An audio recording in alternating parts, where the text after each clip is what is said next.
You said that you love winning. What drives you more, the love of winning or the hate of losing? Maybe equally, maybe both. I don't like losing, and I do like winning.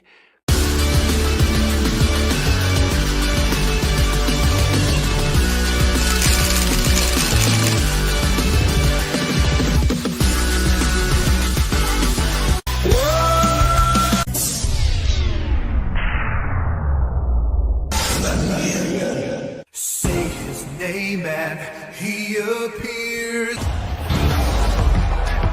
This is a friendship that'll never ever end. Greetings and welcome to Winning Tonight. How's everybody doing out there? I hope you're all living well. Welcome to the show. And let me start off the show as always by thanking those awesome people in the winner's circle that support the channel on a monthly basis. Thank you to each and every one of you for being part of the solution and help make this wonderful thing keep going. And a big thanks to Shelly and Wolfram, who also support us over on Rumble. We are broadcasting live tonight on Rumble, X, and YouTube as always. And away we go. All right, tonight on Winning Tonight, we are going to take a look at more of the Dream Team coming on board, getting their official getting sworn in officially, and getting to work, getting right to work. We're going to hear from them. Like I said, when these things come out, you can always count on me showing them to you. So you can always wait and watch them with me and get the commentary. If you'd like to do that, you can count on me bringing it home for you. Also, we're going to hear from our vice president tonight, JD Vance, who made a great speech to European leaders, putting them on notice. And we're going to review that as well. And we're going to have a hodgepodge of top news and updates coming at you from all different perspectives, including something you're probably not expecting. So thank you for being here. And thank you, as always, for being here. And whether you're on Rumble or X or YouTube, it all matters. Hey, let's say hello to this awesome crowd, all my VIPs in the front row. Let's say hello. How you doing over there on the Rumble side? Heidi, thank you so much for taking care of the Rumble side for us. And we got Ozawi. How you doing, Ozawi? Good to see you. And I did answer your question in the chat. Thank you for being here. Thank you for getting here early and being a VIP in the front row. And there's Wolfram. Thank you so much for dropping these links. Remember, when you are here, listen to the Wolf. He is the alpha mod, and he knows what he's talking about. He somewhere, yeah, here he goes. He wipes his paws, he lopes in, and he howls.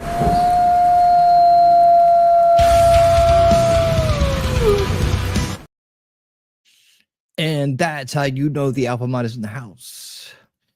Oh, look at there. We got Shelly talking trash and truths. Our hostess with the mostest, giving big hugs as everybody walks in the door, making you feel right at home, because you are at home. You're here with the base crowd where we all come together to hang out together and take in the top news and updates of the day, of the week, of the year, whatever it is. It's always here. All right, Snipe Hunter, what's going on? How you doing? Good to see you. Cool Gamer, how you doing, my friend? I hope you're doing awesome out there. And there is Amazing Disgrace. How you doing, Amazing Disgrace? Good to see you. Those are my VIPs in the front row, and thank you guys so much for being here for the start of the show. And we got more piling in as we speak. They're all coming in the door. So let's have a little talk here and see how everybody's doing.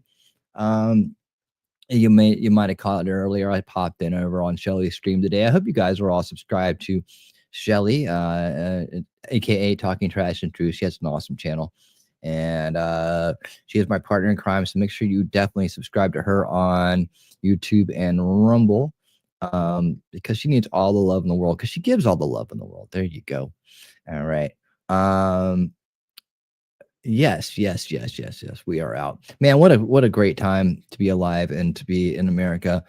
We've gone through some rough times together for a very long time, very frustrating years together. But here we are coming out on the other side of it. I really feel like things are going to be amazing.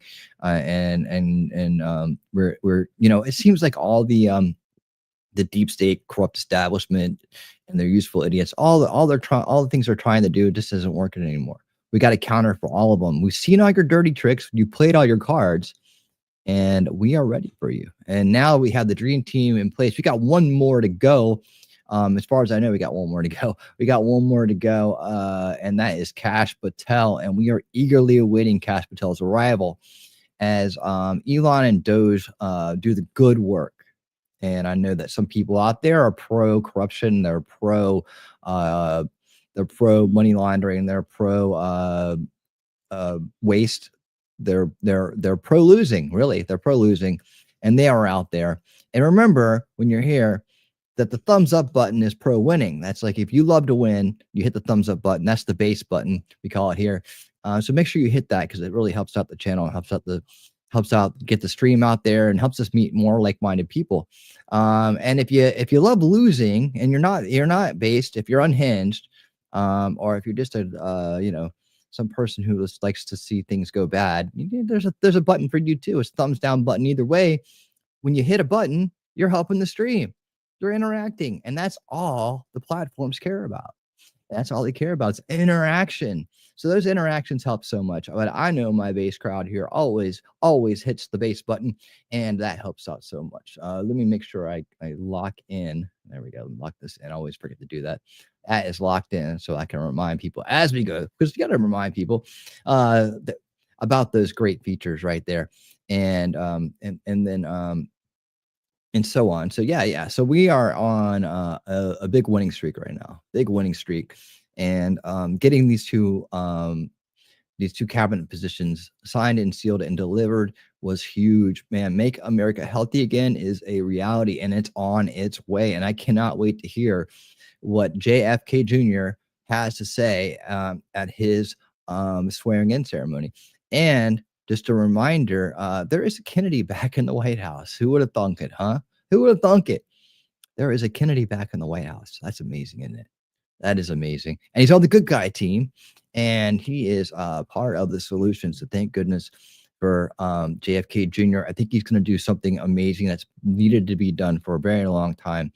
And there's a tremendous amount of respect going on right now.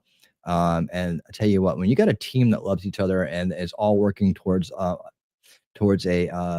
righteous goal, there's no stopping them. And that's what we have right now.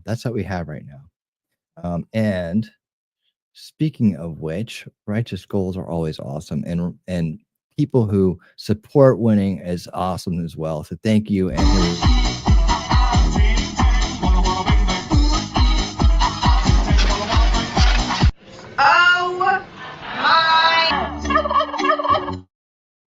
Amazing Disgrace. Thank you for the $5 super chat. He says, speaking of cash, here's some to start off with. And thank you for that. I really do appreciate that. Absolutely appreciate that. That is very, very nice of you.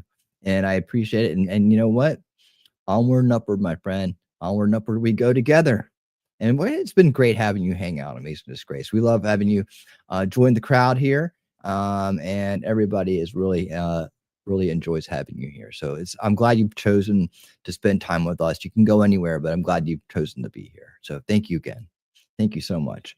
Let me make sure I got this all queued up on this side. Yeah. Every little bit helps, and you guys are part of the solution. Thank you so much. All right. That's up and running over there. Okay, good. Just making sure all my streams are up and running. Let's see, what was this over here? There was something I got some like nice little outtakes from X tonight as well. I don't know what that was from. Okay. And let me make sure I got this over here. Just a little bit of last minute housekeeping. Oh, that is funny. Okay. Speaking of funny, this is hilarious. But I got some slow loading browsers tonight. I guess I need to shut down some of my other browsers from today. I guess we can take that one down. And oh geez, I need that one for later, probably. Let's see, that might help. My AI. Do you guys use the new function on I can take down that one too. On Chrome, where you can make like theme tabs, I'm saying, like you make collections of tabs, you can name them and label them and color them and all that stuff.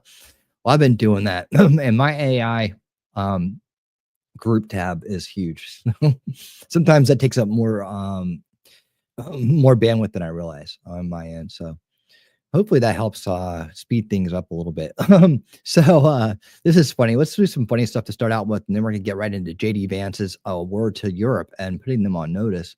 But this is funny. Shelly sent me this just a little while ago. This woman asked for AI for a professional headshot. She goes, and you can do that. AI can help you with the professional headshots for your whatever you need it for, right? And this is what they gave her. You're hired. You're hired. Yeah. She's like, where's my blouse? Yeah, it's like, this looks good. You'll get the job this way for sure.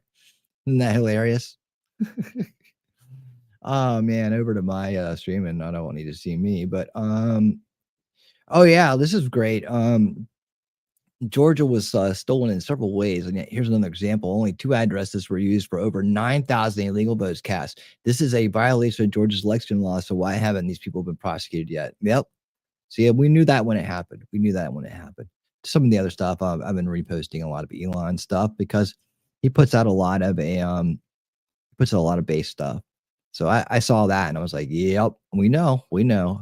Old Stacy, power hungry Stacy Abrams, the Bigfoot of Georgia. She was behind all that stuff. When I asked why they were paid $1.5 million to observe mailing and clerical operations at the mail center, nobody knew. As of today, the Department of Education terminated 89 contracts with $181 million. One contractor was paid $1.5 million to observe mailing and clerical operations. Wow, can you pay me that to do it? I'll sit there and watch. I'll sit there and watch every day for that much money until I get tired of it, and then I'll go enjoy the money. All right.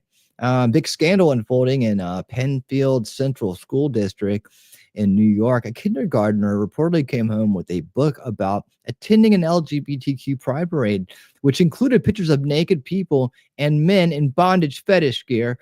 Parents showed up to demand an explanation, and the board walked out. Well, guess what, board? You're fired.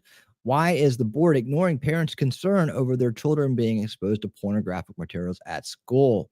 Good question, Libs of TikTok. Good question. And, people like that, they expose themselves.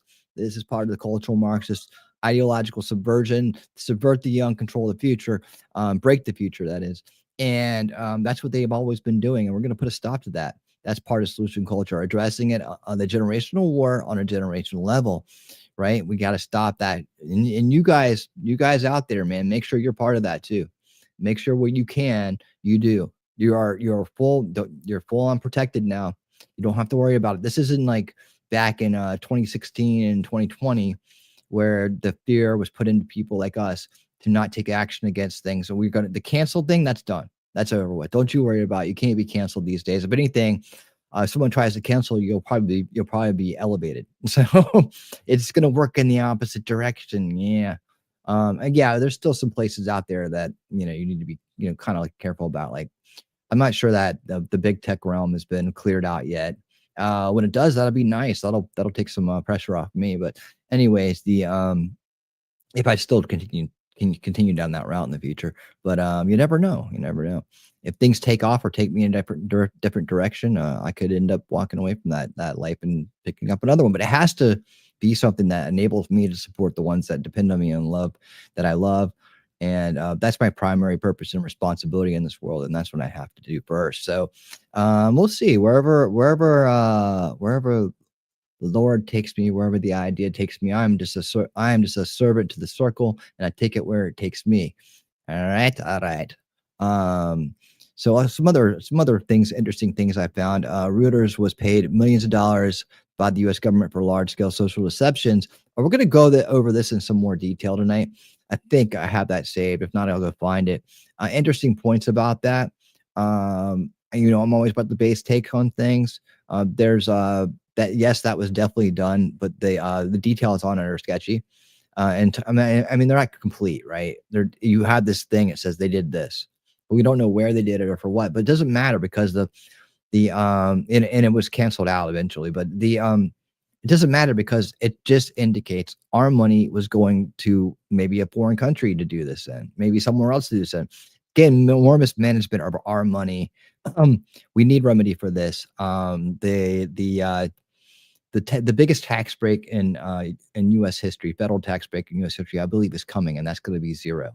That's going to be zero, and it needs to be zero this year. It needs to be zero going back, and it needs to be zero going forward for a good amount of time to pay us back. We all are due remedy for this mismanagement, and you can't just give us the money. You can't say, well, everybody's going to get this much money, and that's not going to work. No, no, no, no. What you need to do is make up for what you did wrong or what they did wrong. Now that we have good people in place, they need to make up for what they did wrong. And the only way to do that is by erasing debt and canceling out future obligations. And I think that's the way to go. I'm waiting for the movement to spring up. I think it will. Polling and saving and receipts. Awesome job. Okay. If cutting government funding shuts down an NGO, it is not and never was a non-governmental organization. How about that, huh? Logic makes sense, doesn't it? Doesn't logic make sense? And so does just saying things the way they should be said. Here's the money for the hurricane aid, and here's the money for transgender comic books in Peru. I think it says everything. All right, I want to play this. This is Lee Zeldin. I know I don't have to say it, but I love what he said here. Lee Zeldin, EPA, right? And listen to this. Again, Lee Zeldin, some people had some questions about him, but he's on the dream team right now, so we got to give him a chance. Let's hear what he has to say. And for those who are kind of worried about him, tell me what you think after this. Hi, this is EPA Administrator Lee Zeldin. One of my very top priorities at EPA is to be an excellent steward of your hard-earned tax dollars. There will be zero tolerance of any waste and abuse. This is I'll just I can get it. An extremely disturbing video circulated 2 months ago featuring a Biden EPA political appointee talking about how they were tossing gold bars off the Titanic, rushing to get billions of your tax dollars out the door before Inauguration Day. The gold bars were tax dollars, and tossing them off Hi, the Ronnie. Titanic, welcome to the show. The Biden administration knew they were wasting it. Following this revelation, during my meetings with members of Congress, I made a very important commitment to them and to the American people, which I reiterated at my confirmation hearing that if confirmed, I would immediately get a full accounting. Fortunately, my awesome team at EPA has found the gold bars. Shockingly, roughly $20 billion of tax dollars welcome to the show. were parked at an outside financial institution by the Biden EPA. This scheme was the first of its kind in EPA history, and it was purposefully designed to obligate all of the money in a rush job with reduced oversight. Even further, this pot of $20 billion was awarded to just 8 entities that were then responsible for doling out your money to NGOs and others at their discretion with far less transparency. Just under $7 billion was sent. Hi, Blue Butterfly. Welcome. Called the Climate United Fund. I'm sure you and I now have some of the same. Can you hear him at all? Can you guys not hear him at all? Or can you just, is it barely hearable? I mean, this is, okay. I tell you what, if it's not audible, it's not good. Okay. If it's not audible, what we'll do is we'll save that and I'll find it on YouTube and we'll watch it that way. But I think it's important. And then we can watch it at winning speed. So bonus, right? Anything else here? Nope. Just me. All right. We don't need to see that. We can see it right here live and in person. Okay. Well, let me shut that down. I know there's some other things I'm going to pull up later on over here. So I'll just leave that right there. And while we watched our vice president stick it to Europe here, I will try to find the Lee Zeldin thing, or I'll find it and I'll play it on Friday. Okay. But that, what he's saying is basically, what he was saying was basically that the gold bars that they were saying, you remember they said they're throwing gold bars off the Titanic as Trump was coming in the door. Hold on a second. Hot off the presses. Check my Discord. I'm hearing it. Here we go. We can go ahead and pick it up right now, I guess. Oh, okay. Wow, that's much better, isn't it? Okay. There we go. Look at that. Look at how awesome everybody is here, pitching in to help. Thank you so much. And let me just go ahead and put this on winning speed because that's what we like to do here. And let's bring that right back up and try it again. All right, here we go. Take two and action. Extremely disturbing video circulated 2 months ago featuring a Biden EPA political appointee talking about how they were tossing gold bars off the Titanic, rushing to get billions of your tax dollars out the door before Inauguration Day. Hi, Wanda E. What's up? Bars were tax dollars. Welcome. And tossing them off the Titanic meant the Biden administration knew they were wasting it. Following this revelation, during my meetings with members of Congress, I made a very important commitment to them and to the American people, which I reiterated at my confirmation. Okay, I'm not sure what's going on here, but let's fix that. Still, not much different, huh? I hope it's not my. How's this? Disturbing video circulated 2 months ago featuring a Biden EPA political appointee talking about how they were tossing gold bars off the Titanic, rushing to get billions of. Really? No different? Well, that's not good. All right, let's test this out then. Test mode coming up. Is it the video or is it the connection? Otherwise, you're going to hear a lot of me talking tonight. Whoa, I just saw myself freeze there. How about this? Get it. The AI systems developed in America are free from ideological bias and never restrict our citizens' right to free speech. I'm not here this morning to talk about AI safety, which was the title of the conference a couple of years ago. I'm here to talk about AI opportunity. When conferences like this convene to discuss a cutting-edge technology, oftentimes I think our response is to be too self-conscious, too risk-averse. But never have I encountered a breakthrough in tech that so clearly calls us to do precisely the opposite. Now, our administration, the Trump administration, believes that AI will have countless revolutionary applications in economic innovation, job creation, national security, healthcare, free expression, and beyond. And to restrict its development now will not only unfairly benefit incumbents in the space, it would mean paralyzing one of the most promising technologies we have seen in generations. And with that in mind, I'd like to make 4 main points today. Number 1, hey, Scott Hotdick, how you this doing? administration will ensure that American AI technology continues to be the gold standard worldwide, and we are the partner of choice for others, foreign countries, and certainly businesses as they expand their own use of AI. Number 2, we believe that excessive regulation of the AI sector could kill a transformative industry just as it's taking off, and we'll make every effort to encourage pro-growth AI policies. And I like to see that deregulatory flavor making its way into a lot of the conversations. Number 3, we feel very strongly that AI must remain free from ideological bias, and that American AI will not be co-opted into a tool for authoritarian censorship. Yes. And finally, number 4, the Trump administration will maintain a pro-worker growth path for AI, so it can be a potent tool for job creation in the United States. And I appreciate Prime Minister Modi's point.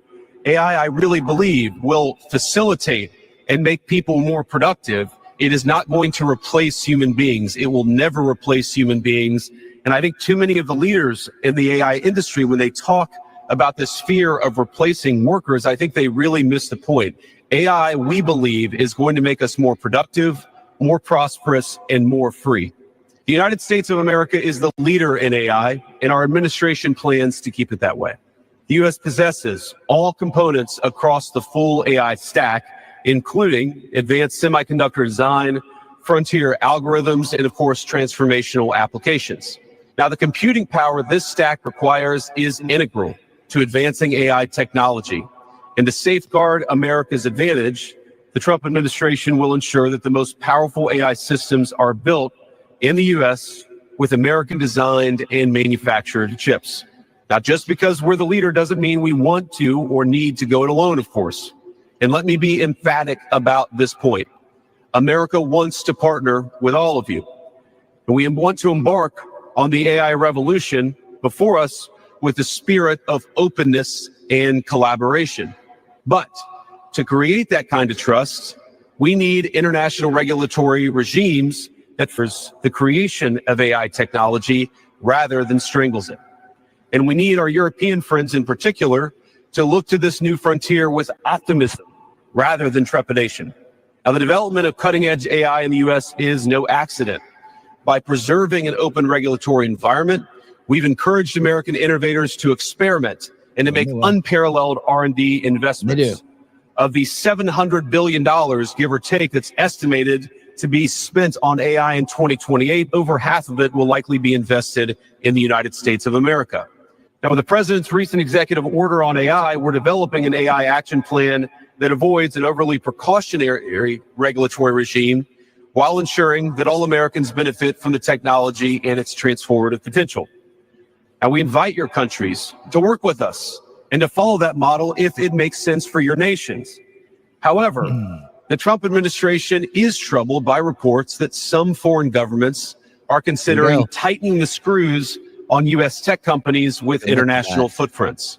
America cannot and will not accept that, and we think it's a terrible mistake, not just for the United States of America, but for your own countries. Wow, that's a stark contrast, isn't it? From the oh my God, it was a giant. Did you see the giant asteroid come in there?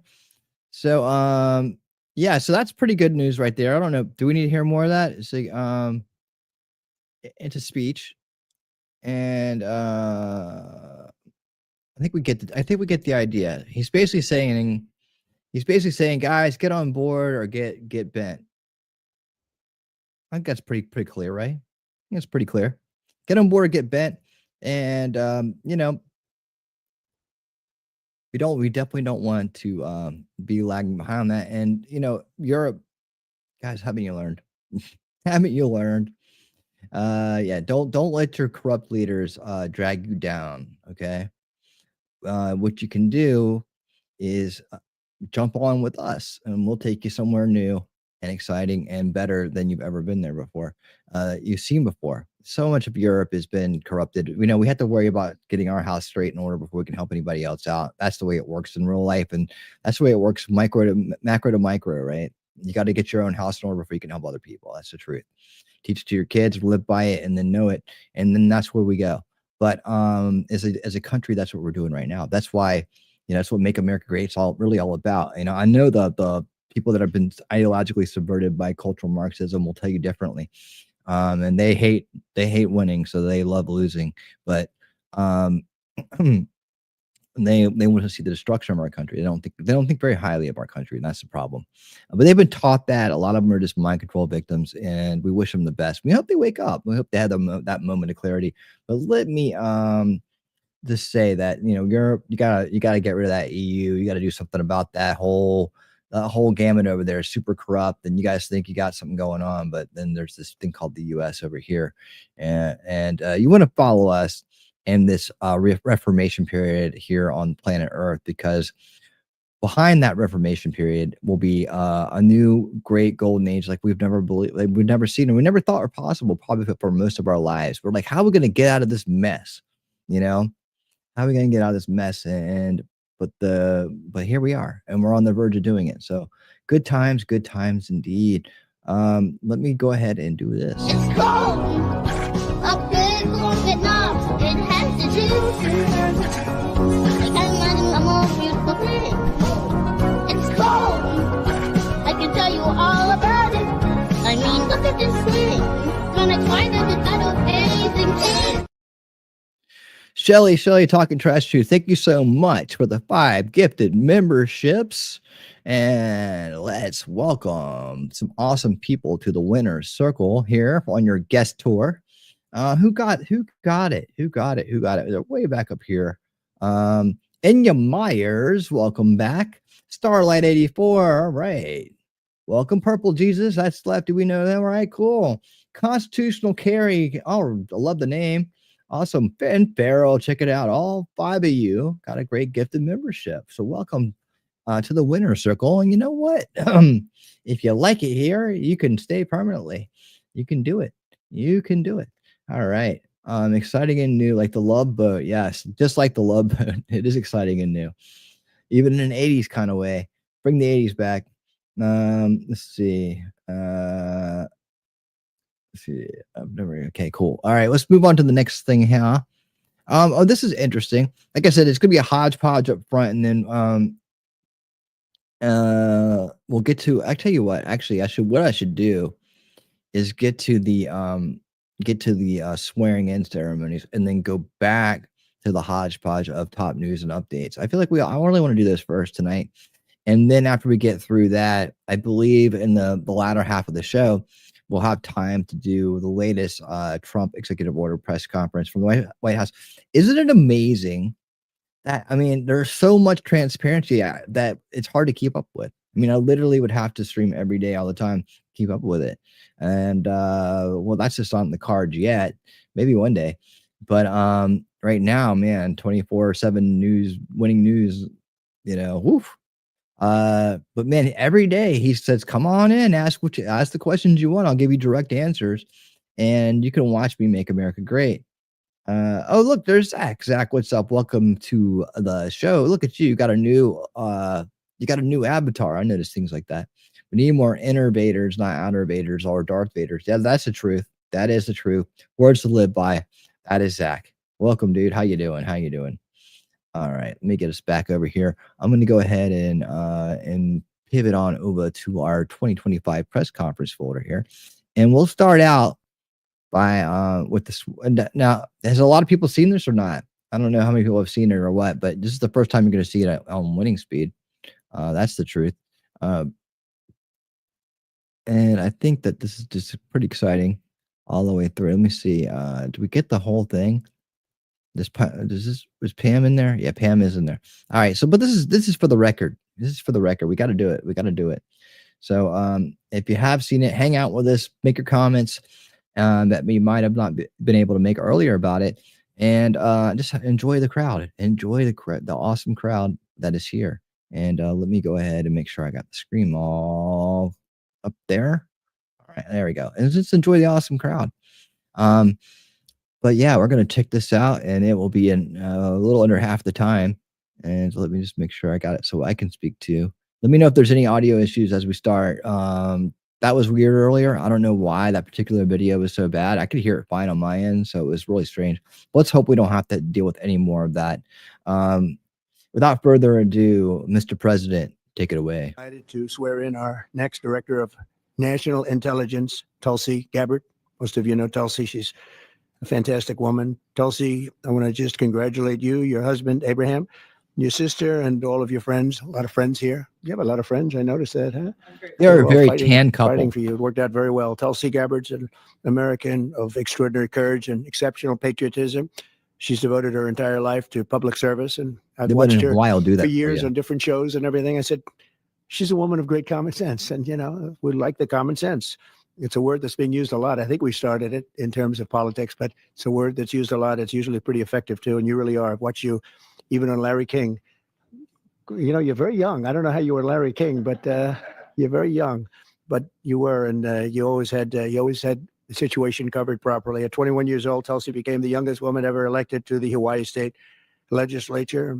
After 9/11, she joined the Hawaii Army National Guard and deployed abroad 3 times, and highly respected by everybody. So many people writing in letters saying she was so exceptional even then. She continues to serve as a lieutenant colonel in the U.S. Army Reserve, and Tulsi also served 4 terms in the United States House of Representatives, where she was a member of the House Armed Services Committee. She is a former vice chair of the National Democratic Party. Can you believe that? And here she is. That's very nice. We have a few of them. But she was never a Democrat. She was, at heart, she was a Republican. I watched her. And was a 2020 Democrat candidate for president of the United States. It's not easy, right? It's not so easy. People think it's easy. It's not easy. Throughout her service, Tulsi has always distinguished herself as a leader of the highest caliber. She's earned the respect and admiration and the love of Americans on both sides of the aisle as her profound commitment to the values that keep us free. And she really does have those values as much as anybody. In recent years, Tulsi has been a courageous and often lonely voice speaking out against radical left's attacks on free speech and the dangers of an unelected deep state. And I have to say, she was very, very strong for me when I was going through all of the fake news and all of the problems that we had with some very sick people. She was always out there. Before I really knew her as well, she was out there defending me. So I appreciated that, Tulsi. but the threat of a warmongering military-industrial complex and the weaponization of government and governmental people that go out and persecute. They like to persecute people that are innocent. Tulsi herself became a target of that weaponization when she was outrageously placed on a suspected terrorist watch list by the Biden regime. It was a very evil regime after criticizing their appalling abuses of power. And I'm confident that as director of the National Intelligence, Tulsi will work tirelessly to keep America safe. And she's been doing that her entire career. I think it's going to be a very natural day for you when you walk in. It's just have to keep the way you are. Just stay the way you are. She'll be clear-eyed and she'll be focused on the threat of radical Islamic terrorism and lots of other threats too, threats from within, and give no quarter to America's foreign enemies. At the same time, I'm entrusting Tulsi with the responsibility of overseeing urgently needed reforms to the U.S. intelligence community to protect the rights and the civil liberties of all Americans. She'll provide the American people with transparency, eliminate corruption, shrink the bloated bureaucracy, and restore honesty, integrity, and trust to the national security state. There's only one thing I can say, that there's nobody like her for this job. This was a very easy one for me. She was recommended by some of the top people in that world. It's a little world, you know, it's a little smart world.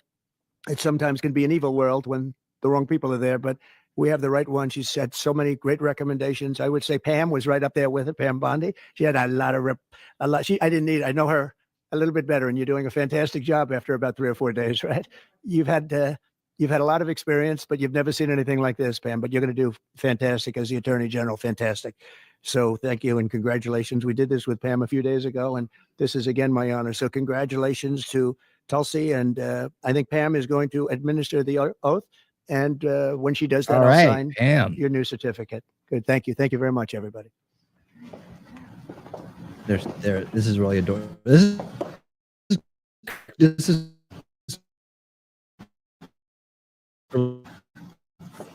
Petition and raise your right hand and repeat after me. I do solemnly swear. I, Tulsi Gabbard, do solemnly swear that I will support and defend the Constitution of the United States. that I will support and defend the Constitution of Hang on, we got some kind of. All right, I'm back. Okay, sorry if there's some disruption here. Let's see. Hopefully everything's going well around the house here. I still see that I'm having a little bit of lag on this end. I want to make sure that this is good quality for you. Oh, Willard. Okay. Hang on a second.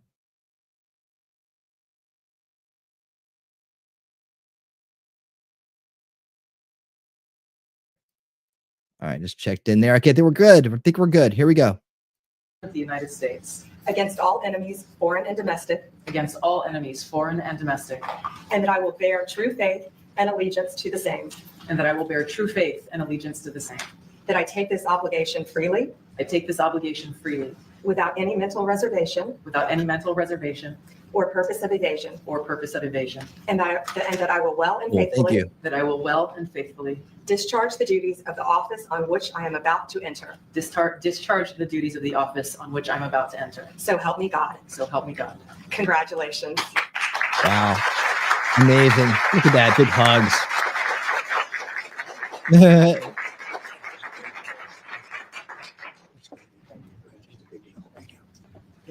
Welcome to the team. How is the Oval Look at Office? the Gulf of looking? America. A little bit rough, right? I love It's it. the Oval Office. Gulf of America. They'll get a good one here. Okay. And signed it. Ready? I think we'll do it right here. Come over here, everyone. That's going right on the wall. Okay, I'm sure there are no questions. You know what? I'd like to let Tulsi say a few words first, and we could answer a couple of questions. Okay? Yeah, let's let Tulsi talk.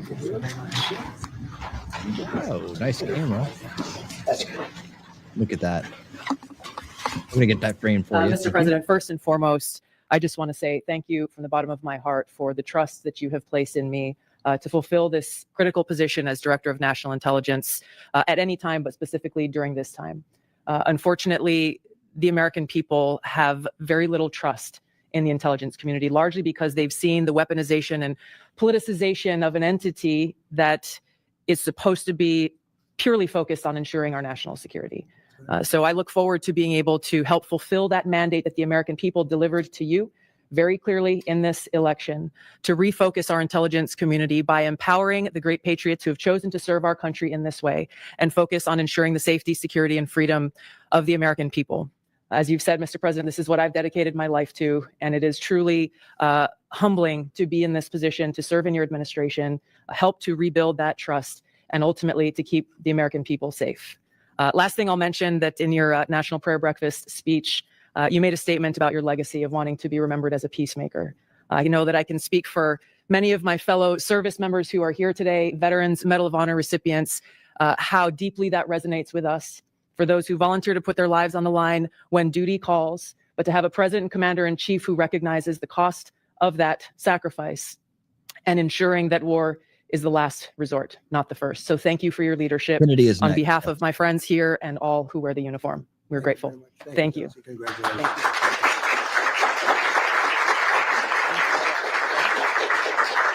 Thank you. When and where do you plan on meeting with Vladimir Putin? And were there any preconditions set to agree to this meeting? No, we had a great call, and it lasted for a long time, over an hour this morning. I also had with President Zelensky a very good call after that. And I think we're on the way to getting peace. I think President Putin wants peace, and President Zelensky wants peace, and I want peace. I just want to see people stop getting killed. We're very far away from that particular war, but that's a vicious war. Probably 1.5 million soldiers killed in a short period of time. I've never seen anything. I have pictures that are, you wouldn't believe it. You wouldn't believe what you have to look at. Young, beautiful soldiers that are just being decimated. And it would be nice to end it immediately. But we had a very good talk with, people didn't really know what President Putin's thoughts were, but I think I can say with great confidence he wants to see it ended also. That's good. And we're going to work toward getting it ended, and as fast as possible. It's a horrible situation going over. It's flat land, and the bullet goes off, and the only thing it can hit is a body, a human body, a young human body. And they're losing just tremendous numbers of mostly soldiers. The cities and towns have been largely demolished. Yep. It's a shame what's happened to that country. It would have never happened if I were president. That I can tell you would have never happened. It's to look at that. And October 7th would have never happened either, by the way, Middle East. But we'll get it. I think we'll get it. We'll get something done. We're going to be meeting actually tomorrow. They're meeting in Munich, as you know, and we're going to have some other meetings. And I'll be dealing with President Putin largely on the phone. And we ultimately expect to meet. In fact, we expect that he'll come here, and I'll go there, and we're going to meet also probably in Saudi Arabia the first time. We'll meet in Saudi Arabia, see if we can get something done. But we want to end that war. That war is a disaster. It's a really bloody, horrible It'll be war. ending soon. Saudi Arabia, the first meeting will happen. I think so. We think we're going to probably meet in Saudi Arabia the first meeting. Hasn't been set, but not too distant future. We both understand. We know the Crown Prince, and I think it'd be a very good place to meet. It sounds like that would just be a meeting between you and Putin and perhaps the Crown Prince, but not President Zelensky. Probably we'll have a first meeting, and then we'll see what we can do about the second meeting. Also commit to go to Ukraine? What about Ukraine? Did you commit to go to Ukraine? No, I haven't. I haven't committed to go to Ukraine. I would think about going. Yeah, I'd think about it. No problem. As you say today, Mr. President, that if they receive your vision, what is your plan to end this war? Like today's Secretary. Well, I'm not going to tell you my plan. I can just tell you we've made a lot of progress. This should have been done by Biden, not by me, because this has been going on for now a long time, years. And it should have been done by Biden, just like the young gentleman that I brought home. Is there a problem? I'm hearing there's maybe a problem. I can still hear it, and nothing changed on my end. Everybody can hear it? Or am I just hearing this? Turn it up a little bit. Yesterday, after 2 weeks, we worked on it for 2 weeks. It was a fine man, and he was in there for 3.5, almost 4 years, and they weren't able to do a thing, and I got him out. And as you know, I didn't pay $6 billion. I didn't pay anything. We did a trade, and we did a good job. We got him out in 2 weeks. Jacob Castro. Should have been out years ago. Really should have been out years ago. Oppose NATO membership for Ukraine? I don't think it's practical to have it personally. I know that a new Secretary of Defense, who's excellent, Pete, made a statement today saying that he thinks it's unlikely or impractical. I think probably that's true. I think long before President Putin, they said there's no way they'd allow that. This has been going on for many, many years. They've been saying that for a long time, that Ukraine cannot go into NATO. And I'm okay with that. I just want the war, whether they are or they're not. But it certainly would seem to be that most people have said that that is something that's not going to happen. Are you freezing out President Zelensky of this process? Isn't there a danger of that? No, I don't think so. As long as he's there, but at some point you're going to have elections too. You're going to have an election. He says he wants security assurances, Mr. President. What does that look like? In terms of what? If the war were to end, he says he wants guarantees of security. We'll see what that means. I think when the war ends, one thing he was very strong about, if it ends, he wants it to end. And that's President Putin said that. He wants it to end. He doesn't want to end it and then go back to fighting 6 months later. We talked about the possibility, I mentioned it, of a ceasefire so we can stop the killing. And I think we'll probably end up at some point getting a ceasefire in the not too distant future. Do you expect Ukraine? Say it, what? Do you view Ukraine as an equal member of this peace process? It's an interesting question. I think they have to make peace.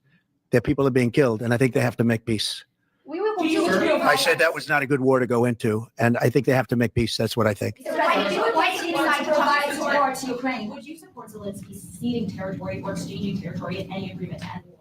Well, he's going to have to do what he has to do, but, his poll numbers aren't particularly great, to put it mildly. He's got a country where, it's been savaged and attacked. And he's got an army that's been very, very brave, actually, despite the fact that, we've given him, in my opinion, $350 billion. That's what the real number is. You don't hear that number. And Europe has given, in my opinion, $100 billion. And they've done it in the form of a loan. And I have a Secretary of Treasury right now who's actually quite brave. He's over in Ukraine on a train. And there's a lot of things happening around that train that aren't so good. And he's going there to get a document done where we're going to be assured that we're going to, in some form, get this money back, because we're putting up far more money than Europe, and Europe is in far more danger than we are. We have an ocean in between. Europe has nothing in between. They have in between. They have Ukraine in between. So wait a minute. So as you know, Europe is putting up money, and they're getting it in the form of a loan. And the United States under Biden didn't do loans. They just handed money every time somebody walked in from Ukraine. They just handed them money foolishly. This should have never happened. It should have never started. And once it did, other things should have happened. Other things should have taken place. So we're getting security on our money. We're going to have it secured by, they have rare earth, and they have oil and gas, and they have a lot of other things. And we're asking for security on our money. How long does Zelensky have? They've agreed to it. Ukraine has agreed to it. Doesn't mean you are not sending any more aid to Ukraine. No, we are, but we want it secured, and the money is going to be secured, not laundered. When would the U.S. stop sending funding? Because if we didn't do that, then Putin would say he won. We're the thing that's holding it back, and frankly, we'll go as long as we have to go, because we're not going to let the other happen. But President Putin wants to have peace now, and that's good. And he didn't want to have peace with Biden. No. And you tell me why that is, okay? Because Biden wouldn't talk to him. To start these negotiations, part of the deal to bring Fogel home? No, but it was a nice thing that he allowed Mark Fogel to leave. In fact, Mark wasn't feeling well, but he was, all of a sudden, about 2 weeks ago, he started being treated very nicely. He said they took him out for haircuts. They took him out. They helped him out a little bit and made him feel better, made him look better. And they were nice to him. And he said, I saw something happening, and it coincided with when I came into office. So that was nice. And he's a fine person. He was so happy to be out. He was there for 3.5 years plus, and he shouldn't have been there at all. They should have had him out much faster than that. What does make you believe that Zelensky will? Wait, go ahead, please. Sorry, sir, just to be clear, do you see any future in which Ukraine returns to its pre-2014 borders? Well, I think Pete said today that that's unlikely, right? It certainly would seem to be unlikely. They took a lot of land, and they fought for that land, and they lost a lot of soldiers. But it would just seem to me, and I'm not making an opinion on it, but I've read a lot on it, and a lot of people think that that's unlikely. Some of it will come back. I think some of it will come back. Yeah, some of that land will come back. Who are you with? Sorry, me. Yeah. AFP. You who? AFP, Agence France Presse. Okay. I just wanted to ask you, the things that the Secretary of Defense was talking about, the 2014 borders and the lack of NATO membership. Ultimately, these are both demands that Russia has made in the past. Is there not a danger of handing Russia a kind of win on this? Well, Well, I think that if you look at the war, the way the war is going, you'll have to make your own determination. I'm just here to try and get peace. I don't care so much about anything other than I want to stop having millions of people killed. Last night, Kiev got hit very, very hard. I want to see people stop getting killed. That war is ridiculous. It should have never happened, and it would have never happened. Yeah, a couple of more questions. Are you planning to sign an executive order on reciprocal RB, tariffs? what's up? Yes, I am. In How you fact, doing? I may do it today, and if I do it today, I could almost do it right now. Would you like me to talk about it now? I don't want to take anything away from this young lady's day because this is her day, and I may do it later on or I may do it tomorrow morning, but we'll be signing reciprocal tariffs.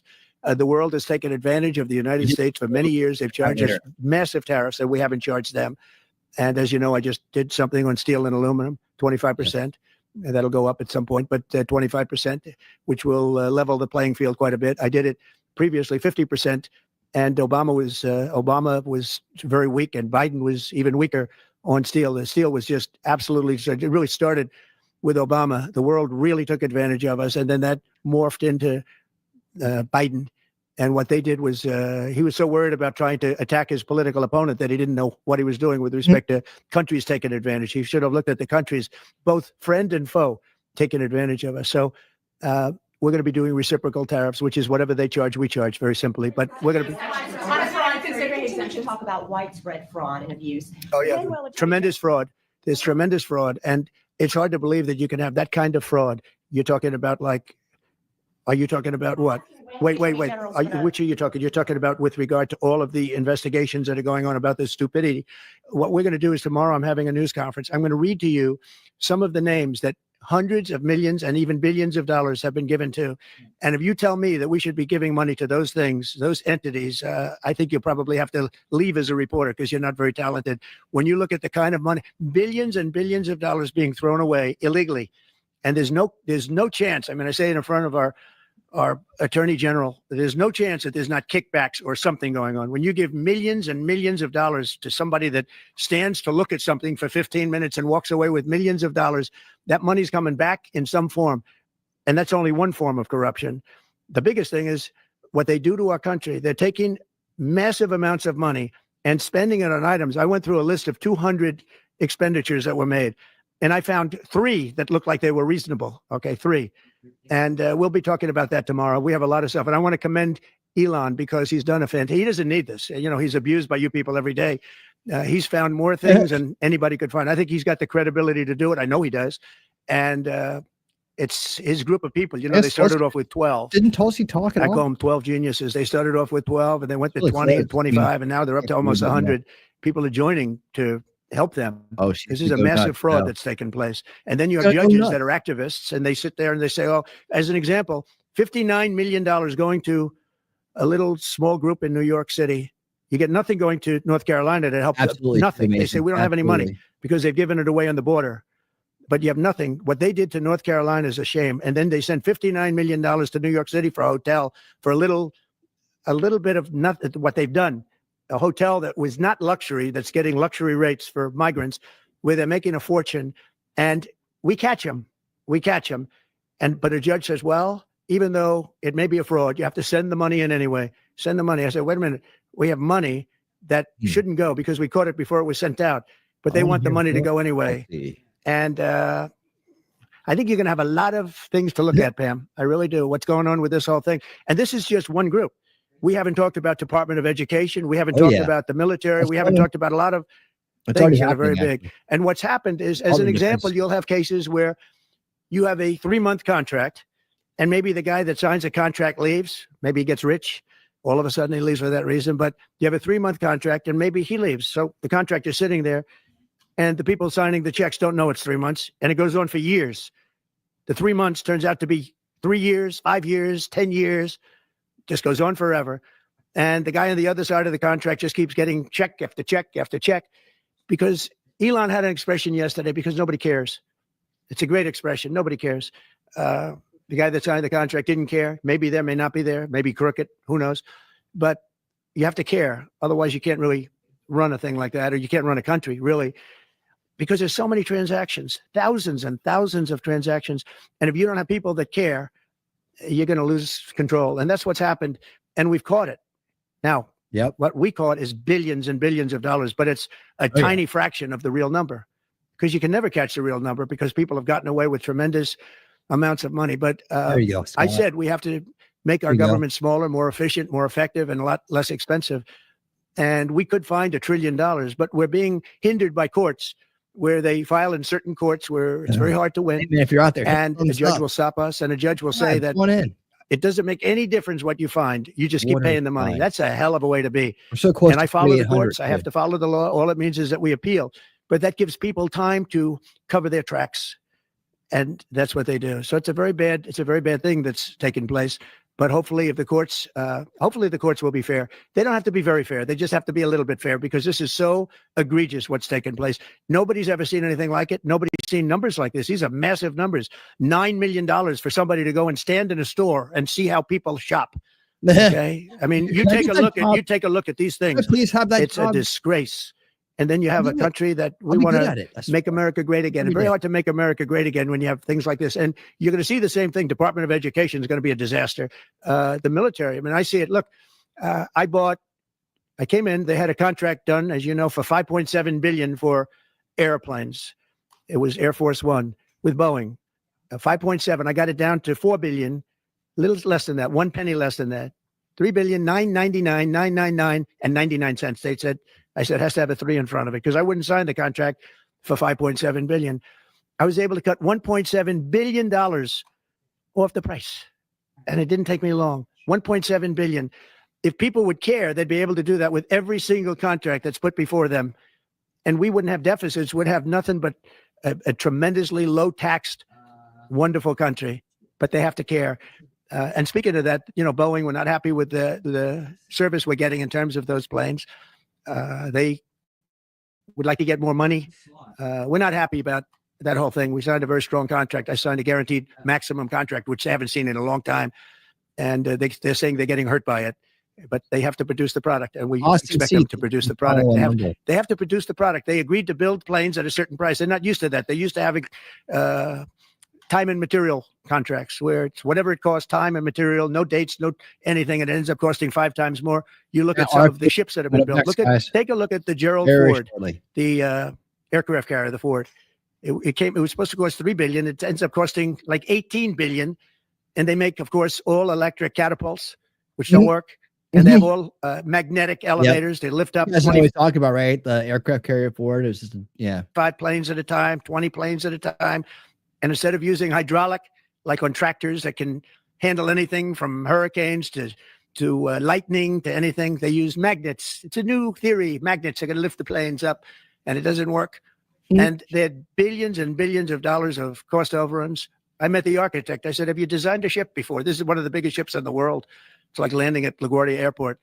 But you look at the kind of waste, fraud, and abuse that this country is going through, and we have to straighten it out. We have great people going into the military in terms of we need ships. We need a lot of things. We have great people. We have business people going in. But when you look at what's happened to our purchasing, and when you look at the USAID, when you look at the things that they're giving to them, the billions of dollars that they're giving to, and it doesn't make sense. It is interesting that when you're looking for fraud, you look at items, hundreds of items, and you'll find 1 or 2, maybe, if you're lucky.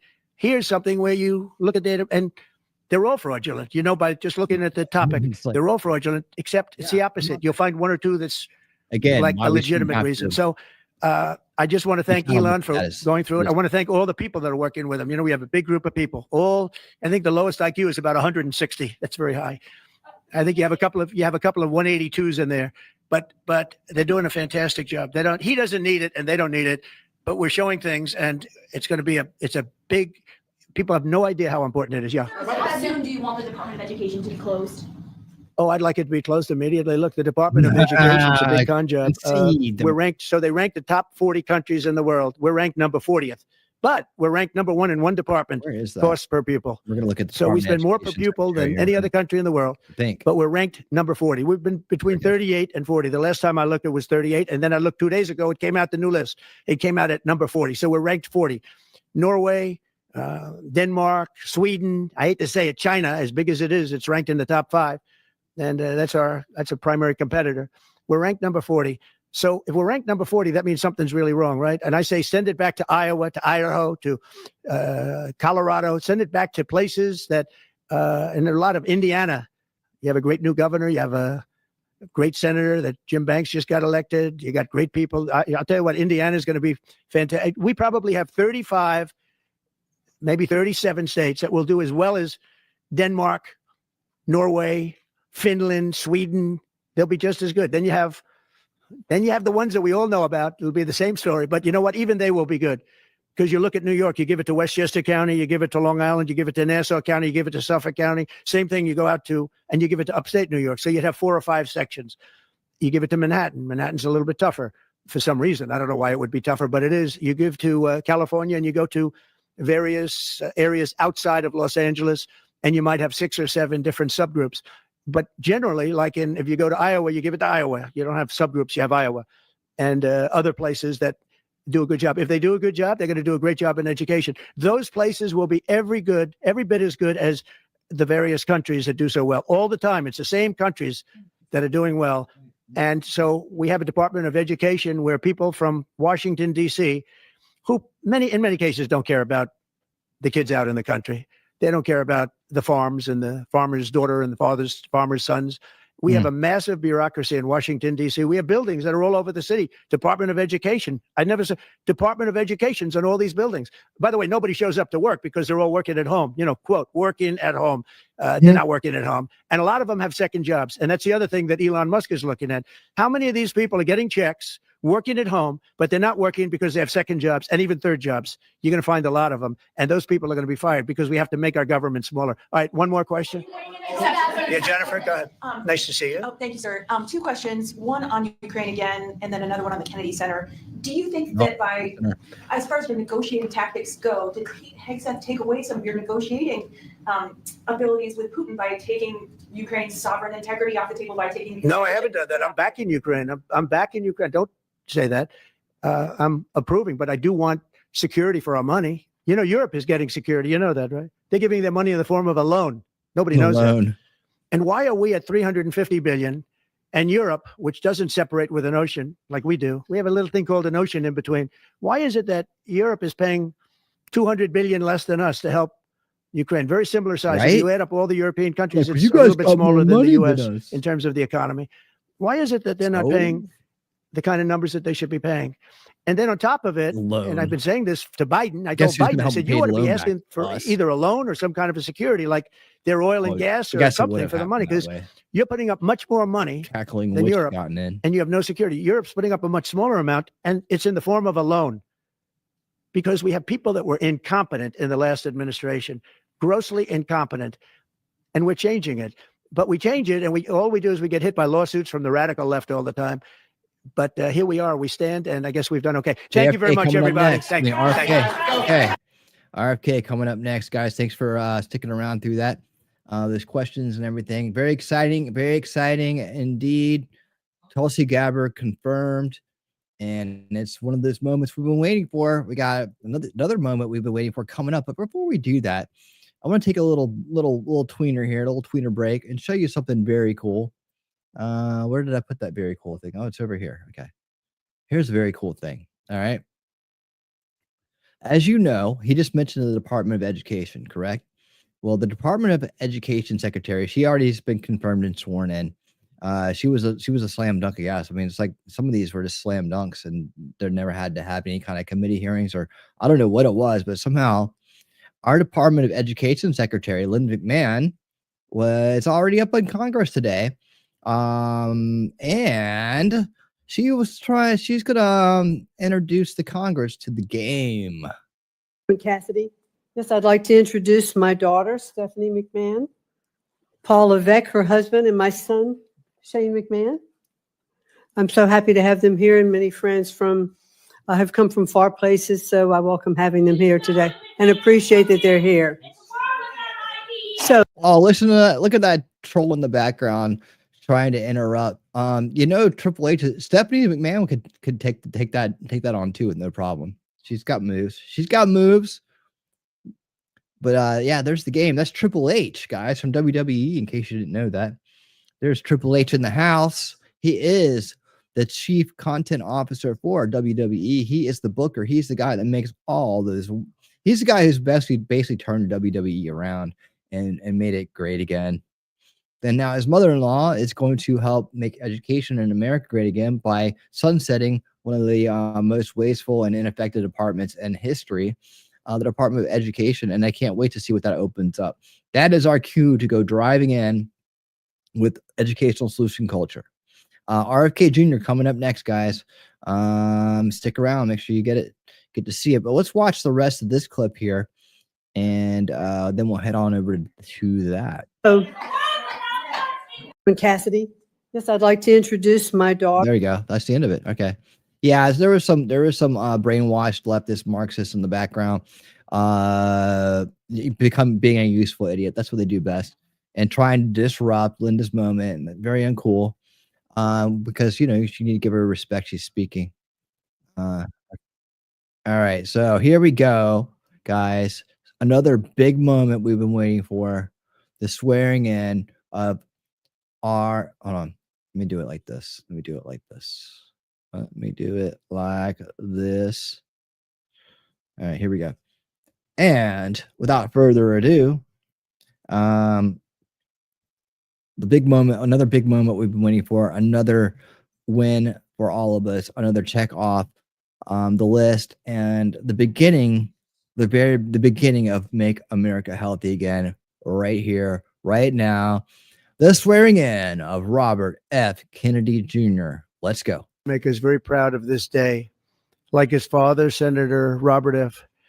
Kennedy, and his uncle, President John F. Kennedy, Bobby has devoted much of his life to serving his fellow Americans in his campaign for president, and he was a very tough competitor. I did not like it at all. I said, let's get him on my side.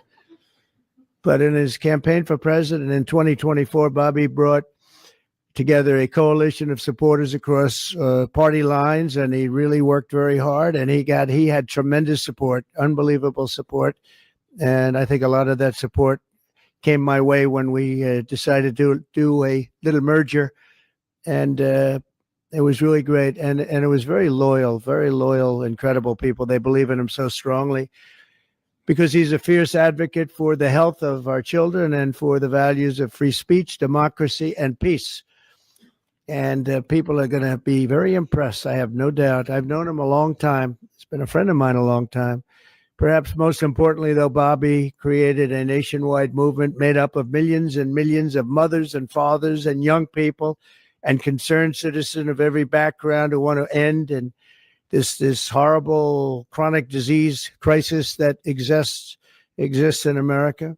He's absolutely committed to getting dangerous chemicals out of our environment and out of our food supply and getting the American people the facts and the answers that we deserve. After years in which our public health system has squandered the trust of our citizens, and they really have. They don't trust us. They don't trust anybody, frankly. They've gone through hell. There's no better person to lead our campaign of historic reforms and restore faith in American health care. And Bobby's going to do it. The United States spends more money in health than any other country on earth, but we're growing sicker every year. We're not as healthy as countries that spend just a fraction of what we spend. So there's something wrong. He's going to figure it out. In recent decades, we've seen staggering increases in cancer rates across all age demographics, including more than 40% increase in childhood cancer since 1975. Who can believe that? And an explosion in other chronic childhood illnesses. Not long ago, 1 in 10,000 people, children, had autism. Now it's 1 in 36. Think of that. 1 in 10,000. 1 in 10,000. Now it's 1 in 36. Who can believe that? There's something wrong. There's something wrong. And I think it's something that can be found out. In 2022, more than 40% of children had at least one chronic health condition. And today, nearly 80% of young adults do not qualify for military service, in large part for health reasons. Think of that, 80%. Something is wrong. And that's why immediately after Bobby is sworn in, I will be signing an executive order establishing the President's Commission to Make America Healthy Again. We have some great people on that commission. chaired by our new secretary. This groundbreaking commission will be charged with investigating what is causing the decades-long increase in chronic illness, reporting its findings, and delivering an action plan to the American people. And it's going to be a plan that people are really waiting to hear. Bobby, I want to thank you. You've gone through a lot. It's taken great courage. You've been amazing, actually. I'd call him. I'd say, you're going to be okay. And he said, I know. I really do. He's really been supported amazingly by Cheryl and his family. And it was very tough. It was a very nasty group of people that were after him, but he was tougher and he was smarter than they are. And that's why he's here today. There are very few people that could have withstood the assault, but he was able to. So I just want to congratulate you. And we have a very special person here to swear you in, a man that I think has done just, I think he's just an amazing man. As you know, his name happens to be Gorsuch, and he's a member of the Supreme Court in extremely good standing. He's highly respected by everybody. And I don't know, are you two friends or something? Or did this just happen to be the justice? Did this just happen to be the luck of the draw? What happened? Did you reach out? Well, you reached out to a very good man. So please, if you would, thank you very much.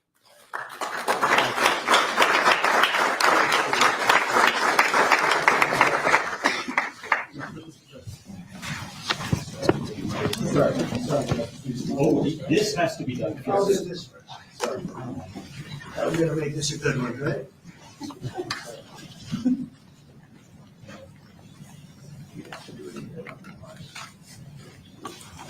Okay, it's good so far. Good. It's a 10.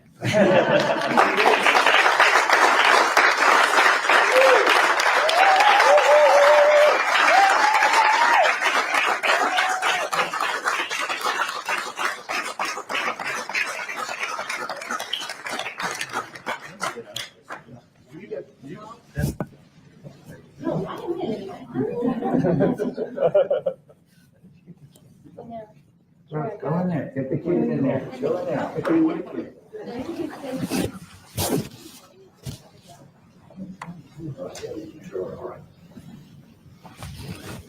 Over here, please.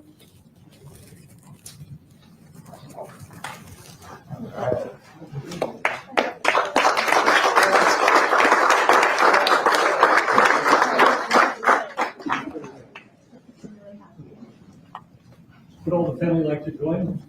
Yes, sure. All right. Please place your left hand on the Bible and raise your right. I, Robert F. Kennedy, Jr.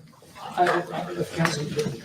Do solemnly swear. Do solemnly swear. That I will support and defend. That I will support and defend. The Constitution of the United States. The Constitution of the United States. Against all enemies. Against all enemies. Foreign and domestic. Foreign and domestic. That I will bear true faith and allegiance to the same. That I will bear true faith and allegiance to the same. That I take this obligation freely. That I take this obligation freely. Without any mental reservation. Without any mental reservation. Or purpose of evasion. Or purpose of evasion. And that I will well and faithfully discharge. And that I will Thanks for well being here, and Arby. faithfully discharge. The duties of the office. The duties of the office. On which I am about to enter. On which I'm about to enter. So help me God. So help me God. Congratulations, Mr. Secretary. All right. There we go, guys. We did it. America is on its way. Getting healthy again. We didn't think we'd see it, man. Long haul, but we did it. Cynthia Firefox, yo, what's up? Welcome to the show. Good to have you here. Good to have you. I want to begin by here. thanking President Trump for giving me this extraordinary opportunity. And I want to introduce my family and thank them for being here. My wife, Cheryl, my cousin, Anthony Shriver, my daughter, Kik, my other daughter, Kira, Catalina Shriver, Joey Shriver, Jackson Hines, and Amaryllis Kennedy. Oh, wow. And I want to thank all of you for your support and throughout this whole 2.5 year journey. My first time in this Oval Office was in 1961, and I came here to meet or 1962.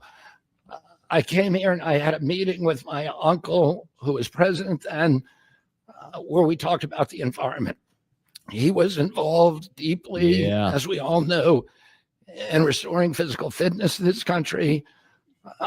He challenged at one point during his administration, he challenged Americans to do a 50-mile walk, which I ultimately did. But I remember the day that my father completed his walk. We were staying up at Camp David, and my father came in after 18 hours walking on the C&O towpath with his feet bleeding and blisters on them.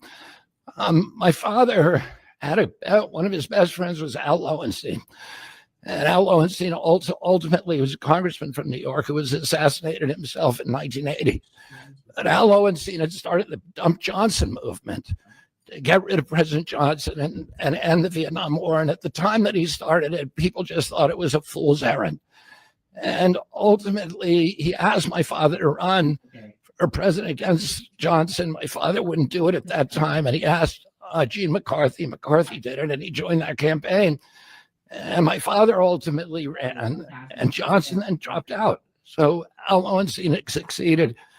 And although Al Lowenstein was on the other side now, running against my father with Gene McCarthy, my father wrote him a note, a quote from Emerson, where he said, if a single man plant himself firmly on his own ideal and there abide, the whole wide world will come round to him. For 20 years, I've gotten up every morning on my knees and prayed that God would put me in a position where I can end the childhood chronic disease epidemic in this country. On August 23rd of last year, God sent me President Trump, and he gave me. Wow.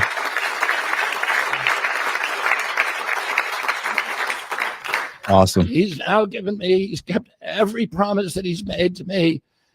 He's kept his word in every account. Thank you, Scott. Way beyond it. I'm so grateful to you, Mr. President. A lot of people told me that I couldn't trust President Trump, that I better get it in writing. And we did a handshake, and everything that he told me he was going to do, he has done.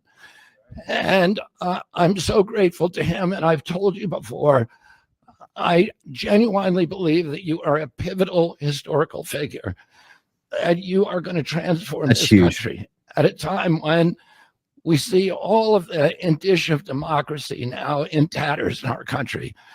We see the rise of the military-industrial complex, the rise of totalitarianism, these attacks on our Constitution, and this breathtaking epidemic that is disabling our people.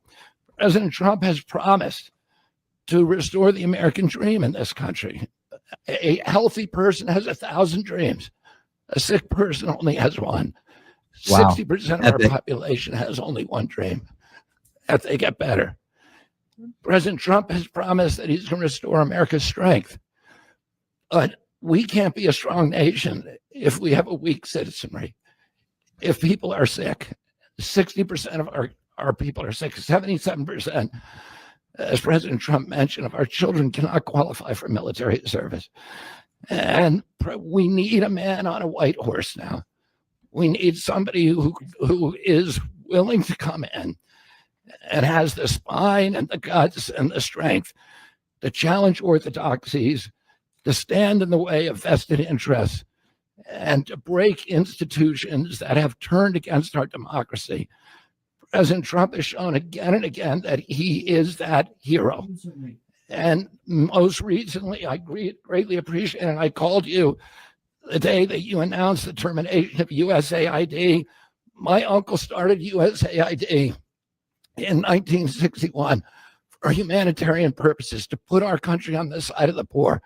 It has been captured by the military-industrial complex. It has become a sinister propagator of totalitarianism and war across the globe. And very few people understand how sinister this agency really is. And President Trump saw that, and he stood up to it with a masterstroke. And we want to do the same thing with the institutions that are stealing the health of our children. Absolutely. We need a revolutionary figure, and you are that figure. And I'm very grateful for you for giving me this opportunity. And you're the warrior, man. I want to recognize some of the allies that I've had in this battle for a long time. Senator Rand Paul, Senator Ron Johnson, Senator Roger Marshall, Marjorie Taylor Greene, and Buddy Carter, who've all been champions of the MAHA agenda before I even came along. I'm very grateful for you for standing strong. Rand, getting Thank a you picture. very much, President Trump. Is that Rand? I can't tell who's in the background there. In there. No, that's not Rand. He's over there. He's kind of short. Can't really see him.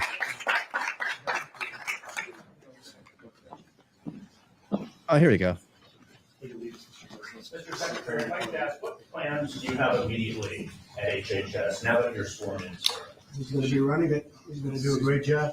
What would you like That's to my see to do plan. first? We're going to find out a lot of secrets that have been maybe kept from us, but he's going to come up with some solutions to some big problems, health problems. And Nice. I think he's going to go down in the record books. I really have confidence. This group has Yes, he will. great, even Rand has confidence. And that doesn't happen often.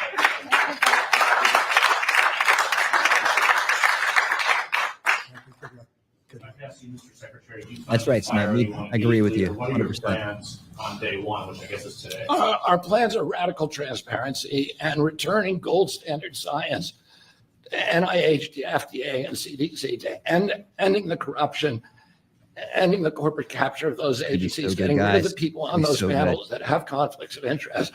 I'm going to cover it all. We Make sure can you do subscribe. unadored and unimpeded science rather than the kind of product that is coming out of those agencies today. Mr. Secretary, may I ask, how do you address concerns that some Americans may have about your stance on vaccines? Oh, Jesus. The vaccine question. When people actually hear what I think about vaccines, which is common sense, which is vaccines should be tested, they should be safe, everybody should have informed consent, people are reacting because they hear things about me that aren't true. They hear characterizations of things that I've said that are simply not true. When they hear what I have to say actually about vaccines, everybody supports it. Mr. Kennedy, Kara Cashinova from Lindell TV. What's your message to Democrats in the Senate that fought so hard to keep you from taking this position? And congratulations, by the way. And President Trump has promised me the president for all Americans, and he has said to me that he understands that there's no such thing as Republican children or Democratic children. All of our children need to be protected, and whether you're in a blue state or red state, I'm going to do everything I can to work with you, whether you're Democrat or Republican, to restore child's health in this country. Oh, yeah. Great job. Great job. Thank you all very much. Awesome. There's Rand. There's Rand right over there. Good old Rand Paul. Well, that was short and sweet. That was awesome. And Cash, you're next. You're next, Cash. Let's go. Let's go. Get on in there, Cash. Let's go. Cash Pill's going to get in there and rock the house. See, these guys are going after the mismanagement, the inefficiency, the bad deals, and all the corruption on that level. And Cash is going to go after the corruptors. That's going to be the good part. That's what they don't want. That's what they're scared of. And the guys, I'm going to be covering it all. Make sure that if you're new here, you're hanging out there, you're lurking on the outside of the subscription, go ahead and subscribe, man. You're going to like it here. You're going to like people here, and you're going to like the content here. What am I up to? 5 to 7 days a week or something like that right now. Woo.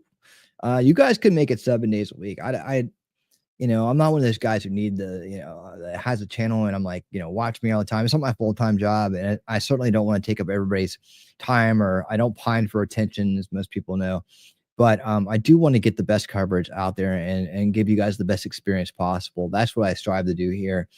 And if it becomes if I'm enabled and supported by enough people to make this a full-time project, I will. Right? That will be the hand of God or whatever path opening up saying, go do this. This is what you should do full time. And that comes from everybody. That comes from mass consent. And you know, and if it's just be here with us, man. And that's that too. You know, I'm still doing this as a part-time thing, of course, but I'm up to, like I said, 5 to 7 days a week at this point. If I did every show on the schedule, probably 7 days a week, but I take the liberty of calling shows off when I need to, or if I need a break, or if I just don't feel like I can, you know, if it's a good use of your time, right? I don't have that much tonight. You know, you guys, we hang out a lot, and I want you guys to be able to do other things and see other people and all that stuff like that. I know some people don't look at it that way. They're like, I want you all the time. I want your undivided attention, and I'm going to, you know, be here constantly online, which is weird because how do you have a life if you're always online? But you how do you take care of your responsibilities, right? If you're always, you know, some people this don't seem like they ever stop streaming. It's weird. But yeah, I really want to deliver the best for you. So that, you know, that's a good reason. That's my pitch to become part of Winning Reality, become part of Solution Culture, become part of this march we're on to unrig the game and bring in a culture of solution-minded people who actually have real achievable goals to make not just America great now, but the future great as well. So we're looking at making the future great by removing the enablement of corruption, breaking the cycle of control, breaking the cycle of abuse, and instituting a world that we deserve. A great world where honesty, integrity, morality, and transparency rule, and corrupt elitism and narcissism and things of that nature are Marxism and everything else that goes along with that. All methodologies behind it are just simply disenabled. The enablement's removed from them. They can't flourish. They're looked down upon in major ways, and called out and looked down upon and never lifted up. We live in a world where all those things that I just mentioned are lifted up and have been lifted up. And we see how the world turns out when that happens. So if you want to be part of a great community of base like-minded people, hit the subscribe, ring the bell, and come hang out with us and get to know these great folks out there. We got so many great folks out here that have been here for the haul, and we got new folks out there too, like Blue Lantern has been hanging out with us. We love having Blue Lantern around. RFK is amazing. He would have won the DNC nomination hands down if they had said no. That's true. I know. And it just shows you how corrupt that the establishment is, right? Because that's where they all are now. That's where they all are, neocons included. You see, we got RFK and Tulsi. They got the Cheneys. They got the Bushes. They got everybody we didn't like, all the rotten, sneaking neocons that were, you know, the rhinos that were just, you know, creating this illusion of choice for most of our lifetime, the false left-right paradigm, political paradigm. You know, they got all the worst amongst us. They got all the fakes, all the liars, all the warmongers, all those people. That's who they got. We got Make America Healthy Again, Make America Safe Again, uncover the corruption and read it out and get rid of it. We got make the government efficient again, or make the government efficient for once, right? We got stop the money laundering, stop the waste. That's what we got. And we just keep winning and winning and winning. If you like winning, hit the thumbs up button. That's the winning button. If you like losing, hit the thumbs down button. But either way, interact with the stream. It helps us out, helps the channel out, and gets us out there. So more and more people, like-minded people, can come find us, so we can all hang out together. And before we go any further, we got to do this.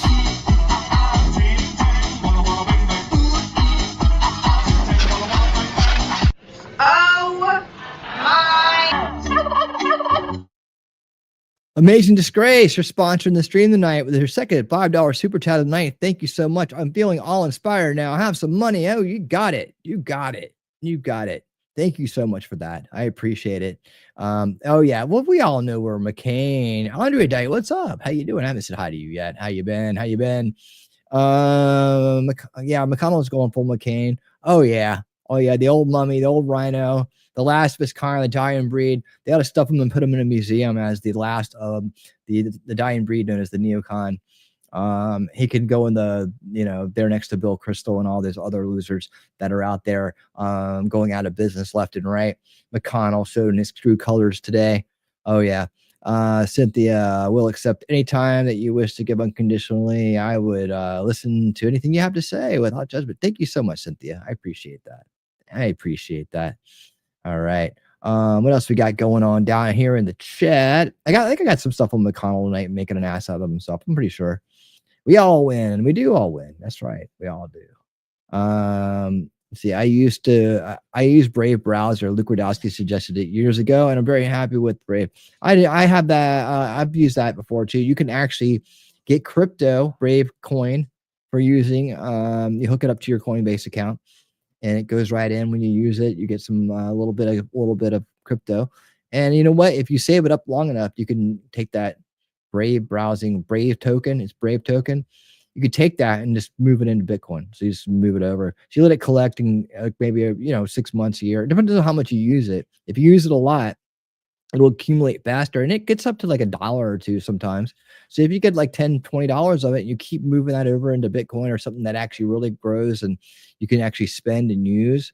It's a cool thing. It's a good way to kind of build a little free. It's totally free. Build yourself a little account of Bitcoin.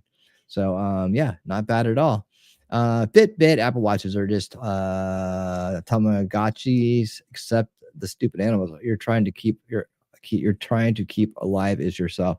That's right. T-Rex, did you get some sleep? I hope you got some sleep. You sound a little sleepy there, buddy. Scott, you taking off? Okay, cool. Great to see you, man. Thank you for being here and have a wonderful evening. Scott Hotback, yeah. Hotback, y'all. There he is. All right. Cool. Yep. You too. You as well. So we're one big happy family here, in the good way, not in the cold way, but in the good way. And we all have a great time. So I hope you'll join us. Right now, let me see where we're at. We're 1 away from 6:30 over on Rumble. And guys, I got to mention it because whenever we get close to a round number, I like to bring it up. But we are so close, and YouTube hates it. They hate it when I get more subs because they are always trying to take them away. They especially hate it when I get to a nice round number like 4,800. We are 14 new subscribers away from 4,800 here on the channel. And that I've been shadow banned, I've been kicked around, I've been all kinds of things have happened to me over the course of my existence here on YouTube. And we just keep fighting and we just keep winning. And now we're almost at 4,800. And I'd love to see that accelerate at Mach speed. And maybe it will at some point. But right now, I just getting to the next round number is the big thing here. So 4,800, I'll need 14 more subscribers. You want to be part of the fantastic 14? If you want to be part of that group that will never be forgotten, written in history books forever here on Winning Reality, go ahead and subscribe right now. Make sure you ring the bell, because they will try to they will not tell you that I'm going live or we're all hanging out together having a great time unless you do. So make sure you do it. All right. Let's get back to the top news and updates here. Where are we at on time? 1:30. Okay, cool. Let me see here. Oh yeah, speaking of Doge, Musk, and things that we do that indicate we're just winning and that the future is going to be bright. We're gonna bring Patrick Bet-Davis in, and because he's unfortunately been on the he's been on a lot of the unveiling realities lately. He's a great interviewer, but he's been interviewing some of the wacky UFO grifters out there, and so he's been featured a lot on that show. But I want to give him some time to talk about something real, and all right, something real. And that is the success of Elon Musk and the Doge group. And here we go. Let's bring him in. Brainwashing works. Doge and Musk destroy DEI with $100 million DOE indoctrination. Let's see what this has to say with this. I can't read the rest of the title. Hold on. That didn't sound like it ended right. Indoctrination cutback. So let's see what he has to say. And let's enjoy the progress we're all making towards making a greater future for everybody, free of mind control, Marxist propaganda, and all the other shit that makes things suck around here. Doge slashes over $100 million in DEI funding at education department. Win for every student. Okay, so this story's coming out And this is backed up by Trump wanting to go after Federal Reserve. And by the way, it's huge. And if you don't understand that DEI stuff is a product of critical theory, critical race theory, critical gender theory. It's all a product of that. And that at its root comes from cultural Marxism. And you can learn more about that if you read the book called Big Intel by J. Michael Waller. We featured it on my Monday night show called Unrig the Game, where we read audiobooks together. And that was the fourth book we read. We're getting ready to finish our fifth book this Monday night. We are finishing up Government Gangsters by Cass Patel. It's been an excellent book. These are two great books to read back to back. I recommend Big Intel above all. And I also recommend Control Oligarchs by Seamus Bruner. These are all books we've read on the show together, by the way. And you can be part of that too. If you don't read enough books, you just want to hang out with some people and listen to a book, we do that every Monday night, 7 p.m. Eastern. And we meet here, we hang out for about an hour, then we go, we leave YouTube, but we're already on Rumble and X, so we just stay there. And that way I can play the Audible because they don't like it here on YouTube. And we just enjoy a couple of chapters a week, and then have some bonus content at the end. Usually has to do with the author or the topic. And anyways, J. Michael Waller's book, Big Intel, talks about how critical theory has been used around the world to use ideological subversion through education to generationally break down and destroy countries. And it's been behind all the world wars. And it's a great deep dive into a topic a lot of people have kind of a surface level knowledge about. And they hear the word cultural Marxism and think the Communist Manifesto and so on. But this really takes you into the inner workings of what's been going on and why it's so important to resist that toxic grift ideology. It's a grift ideology because the promises of utopia are just meant to indoctrinate people, to subvert them, to steal their hearts and minds and turn them into useful idiots. The real utopia that comes out of Marxism is for the elitists that convince you that it's real. What the people get, the useful idiots get, they either get death or dystopia. So that's the way it turns out. If you want to see kind of that's like when Big Brother 1984, that's what you get at the tail end of Marxism. So and they infiltrate our society generationally. If you know the work of Yuri Bezmenov, right? They infiltrate the society generationally. It's part of the process of subversion. And just a little clip on that here to kind of, do I still have that one? I should. Where are you at? Oh man. How far up the clips list are you? There's some things I got to get rid of on here that I don't use anymore. So I can find these faster. Yuri, where are you at, buddy? I may have taken that one off. No? Oh man, come on. I'll find it. I hate it when I kind of stall in my own little groove here. But anyways, if I don't, that's fine. But anyways, yeah, that's what they do. They put this critical theory into university levels, and then people graduate with the knowledge, and they end up going into education, and it kind of moves its way down, right? And that's part of the demoralization process. Make you hate yourself, make you hate your country, make you believe that everything is about being oppressed by an oppressor, and that the only way to push back is by to completely throw your life away. And that at the end, that somehow this utopia where you're going to actually have a say and actually have things is going to produce itself, and it won't. We are all the government. Yeah, it's a big manipulation. Anyways, Yuri Bezmenov content gets you there. And I can't believe I don't have that. Oh, here it is. These are the areas of application of subversion. What it means exactly. Education.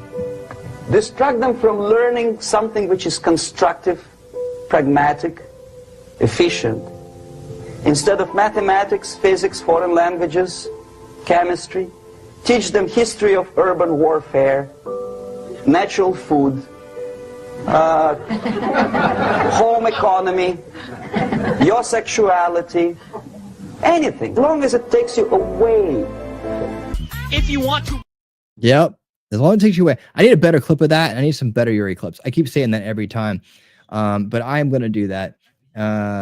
Absolutely going to do it. So anyways, yeah, that if you know the Yuri content and you put the book, J. Michael Waller's book, Big Intel, together with it, you'll have the full, that's my point on what I'm saying right now. You'll have the full understanding of what wokeism is, DEI is, critical theory is, as we move up the ladder, and then cultural Marxism, which is at the root of all of it. and why it's there. And I like to play this other clip most of the time with it. It's on my shorts, right? Go look at what it says on the shorts, and it's just called I should have all this together when I say it. When I start down this rant, this is well, it's not really a rant. It's just a kind of a line of thought. I have been doing this one for a while, so I should have the whole thing together. But it's called Critical Theory is Cultural Marxism. It's a short. Go watch it. It doesn't have nearly enough views. 53 views. What? That thing should be everywhere. And it gives you quotes out of the book. So education is the best way to understand things. And that book's awesome. And like I said, we're finishing up Government Gangsters, which is a deep dive into the deep state and what they did in 2016, how Cash came about and what he's going to do just coming up shortly when he gets his nomination and gets sworn in as our next director of the FBI, as well as our next book, Pete Hegseth's War on Warriors. It's going to be a great deep dive into what's been going on in our military. And that'll also give us some insight into what Pete's going to be doing. And by the way, I do have a press conference from Pete addressing things that we will be talking about very shortly here. Too bad we can't listen to the one by Zeldin. But addressing NATO, puts NATO allies on notice. The U.S. will not be treated like a sucker. That's right. We got that one coming up probably tomorrow night. We'll do that one tomorrow night. And as well as maybe a little bit from Elon talking to the World Governments Summit. So we're very bad name, guys. Need to rename that. It's weird because it's like run by Arabs. It's the strangest thing. But anyways, he talks a little bit in there. I'm interested in what he's going to say to the world about what we're doing here and how he approaches it. I think you guys might find it interesting too. So we'll do those two tomorrow night. In our what in the world are they saying, right? We'll go there. But yeah, let's get back into this. Patrick Bet-Davis on how Doge and Musk is going to destroy DEI, which is a critical thing to our future, by the way.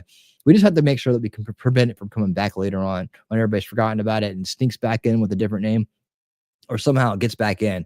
And we do that by building up generational resistance through education like the trivium and Socratic methods, and just getting logic and reason back into schools. And of course, repairing our history and making sure they can't subvert us with the wrong versions of history as well. And when we do that, we remove their enablement to subvert our children, therefore subvert us by generationally demoralizing us, right? It's the counter method to ideological subversion, which we've all been under since we were born, believe it or not. If you learn what ideological subversion is, you'll realize you were born into it, and that you've been infected by it your entire life. And that is a system of abuse. So high level nutshell, that's what it's about. Hey, Fack, what's up? How you doing? Nice to meet you. Thank you for being here. Master of Deceit is a classic. It is. Which one is that? Is that the Yuri thing, or like, what do you mean by that? I haven't heard that. Who put out Master of Deceit? Or is that, hold on, I'm going to say, we are making full circles. We couldn't graduate unless we read Masters of Deceit. Okay, yeah, I'll look at that book up because I'm always looking for good books. So let me know what that is, and I would love to. I'd love to check it out. T-Rex Trucking and More. Thank you for being a member for 18 months, you rock star. Don't you want the brain worms to make you healthy? I sure do. Absolutely. So anyways, that's a little interim there. Let's get back to it. And let's see what he has to say. Well, let me first read this to you here. Department of Education Efficiency, Doge, led by Elon Musk, announced termination of 89 Department of Education contracts worth $881 million, including the $101 million in diversity, equity, and inclusion funding. Look at that. That's awesome. I'm going to slow him down. He talks fast like I do. So I'll slow him down a little bit. But yeah, we just barely touched on this earlier. J. Edgar Hoover wrote about communism. Yes. And J. Michael, have you read Big Intel by J. Michael Waller? Have you read that? Hold on a second. If I do that, it's going to mess up the thing. Hey, hold on a second. Hold on.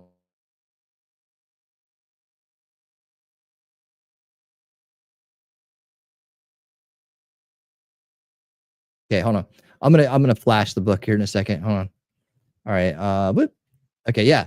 So yeah, he talks a lot about Hoover in that book. So if you haven't read it yet, check it out. It's pretty awesome. And I think you'll enjoy it. And if you want to just listen to it, you can just someone drop the playlist. Okay, hang on. Doom. Okay, here it is. Big Intel by J. Michael Waller. What? All right. There you go. Look at that. That's it. Okay. There we go. That's it. Okay. So check that out. And if not, you just listen to it with us. We got a big playlist for it. So chapter by chapter, what you want to do is scroll on about an hour if you want to miss the kickoff show. And then you can but the kickoff show is usually pretty good. No, just heard it for the first time. Oh, thanks for popping in, man. If we have, listen, sounds like you're on the, you got the same kind of thing going on we do here. So I think you will enjoy it here, man. And definitely the content we focus on is long-term solutioning by figuring out how the game was rigged, so we can unrig the game. That's what we do.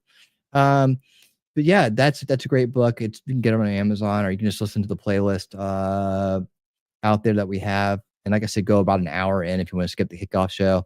If I'm just talking to the crowd or something like that, you want to skip it. Look for the book on the screen, and then boom, the reading starts. But man, that book starts off like a spy novel, and it is a lot of fun. And man, if you know the Yuri Bezmenov content, it like fills the rest in. So that's my pitch for that for the night.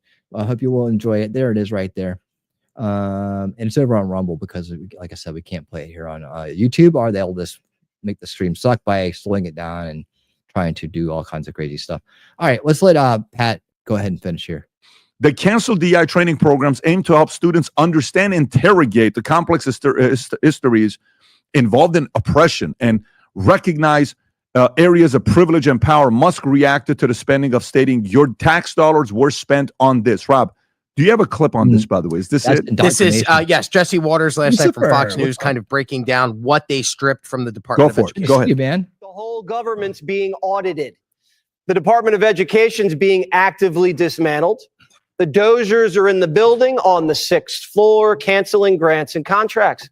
Nearly $1 billion of wasteful contracts were ripped up yesterday. Like this one. A contractor was paid $1.5 million to observe mailing and clerical operations at one mail center. Did you see this guy was observing mail being opened and being sent for $1.5 million. There you go. Man, cool. This is the kind of no-show job a mob boss gives their cousin. See, man.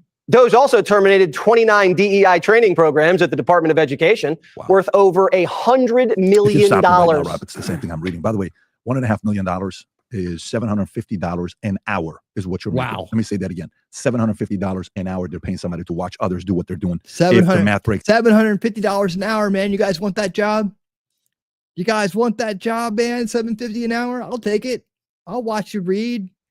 I'll do it. I'll watch you do so. I'll watch you put letters into a box, man, for $750 an hour. I'll tell you that you are the best at it, and that you're a dream come true when it comes to putting letters into boxes. I will make your day every day for $750 an hour. Just tell me where to go. I'll show up. I'll get there early. They can't shut your book down. Yeah, there you go. Madcore, good to see you, man. Good to see you, man. How you been? How you going? How's it going down under? How's it going down under? Awesome that you're here, my friend. Awesome that you're here. Oh, man. All right, here we go. It's down to $1.5 million a year. Tom, what do you know about what's going on here with Doge and them going after the Department of Education? So the Department of Education has long been thought to be nothing more than an indoctrination lab. Like the things they're doing in Washington, they're pushing it out. Yeah. It's like they're pushing policies out. Like you can see the things that they were talking about. And, Nick Naley praised the move, and he was the education president.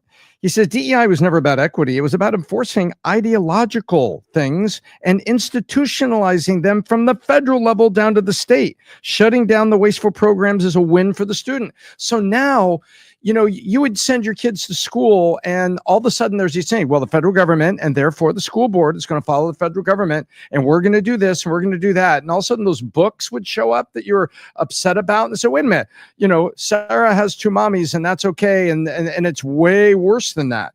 So what was happening is the Department of Education was not working to move test scores, meaning to measure nation's youth to see is reading and math improving. The Department of Education was off that. Were they, did they control certain things to standardized testings? Well, sure, they designated them, but they were out there pushing programs down, and the Department of Education was nothing more than a liberal think tank that was pushing policy down to our schools, which is why Trump and how many conservative governors are correctly pointing out, hey, if you want to help me, federal government sends monies to the states all the time for this or that. Send us the money and let us work on the schools and improving test scores. It's indoctrination. And now when you rip off the cover of the budget and you expose the table of contents, it's exactly what we saw in Jesse Waters, exactly the things you've talked about, Pat. And it is nothing more than programs coming from the federal government to change the minds of our youth.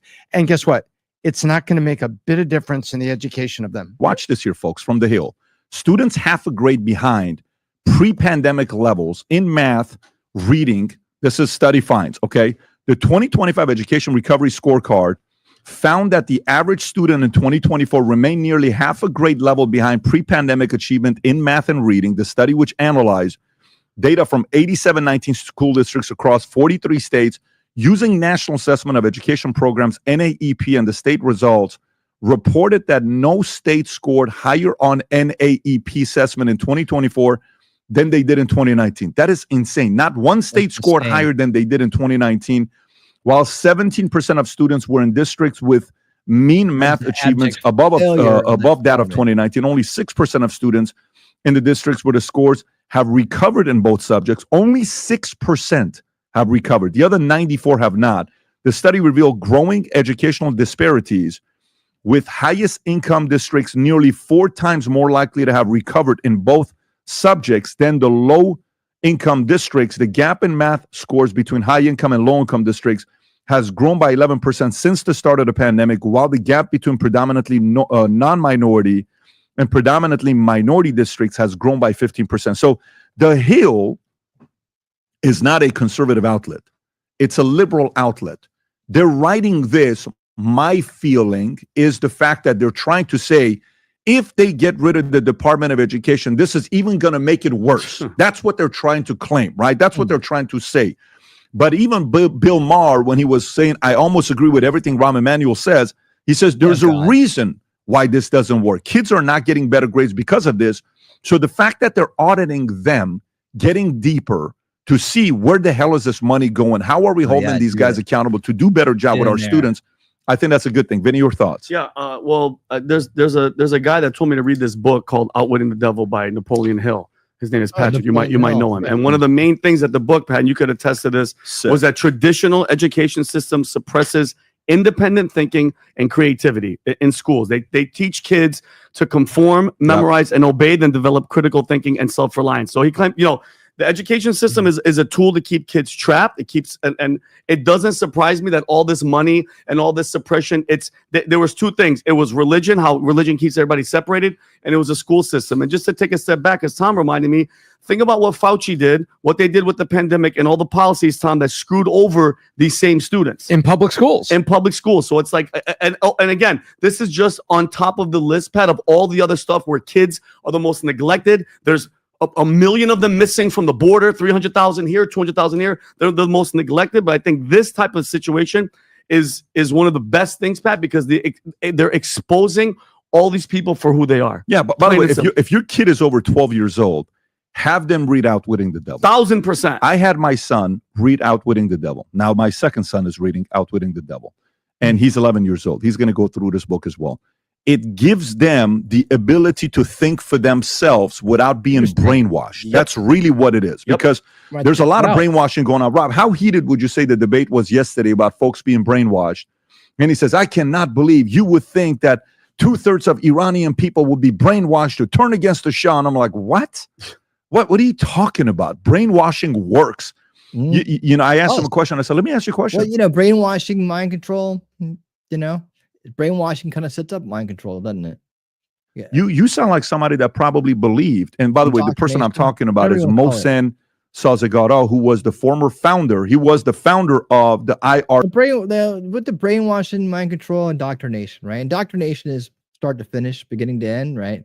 To bring you into something. right? Brainwashing is to wash clean what you believed and put something else in place. Mind control is to control and craft and groom your thoughts and to have you directed into an action, right? So by controlling your mind, you control the thoughts, you control the body, you control the actions, right? So we all clear on that one, I guess. That's the way I know people misuse this terminology all the time. So I don't know if he's using it right for what the idea he's trying to get across is, but something like DEI, the things they're talking about cutting out of school, that's indoctrination. And does it wash the brain? Depends on when it hits it, I guess. If it's overriding ideas that are already there, overriding moralities, then there is some washing going on, but it's still an indoctrination into an ideology, right? Now, the crafted narrative that goes in behind it, maybe to keep you trapped into that state of mind, to keep you from escaping that state of mind, that brainwashed or indoctrinated state, would be the mind control, narrative-based mind control. And that's the establishment media. That's the establishment narrative. We talk about that. The first veil, right? And when you cross out of the first veil, you're in the realm of the alternative narrative, which anybody under the first veil influence is rejecting, is refusing to see, is actively, and though they don't realize it, actively resisting it for whatever virtuous reason they have, or whatever kind of like preconceived belief they have that maybe it doesn't exist, or anything outside of the establishment narrative isn't worth taking a look at, right? That's a closed-minded look at things. That's a closed-minded effect. That's mind control, right? Have inaction at that point.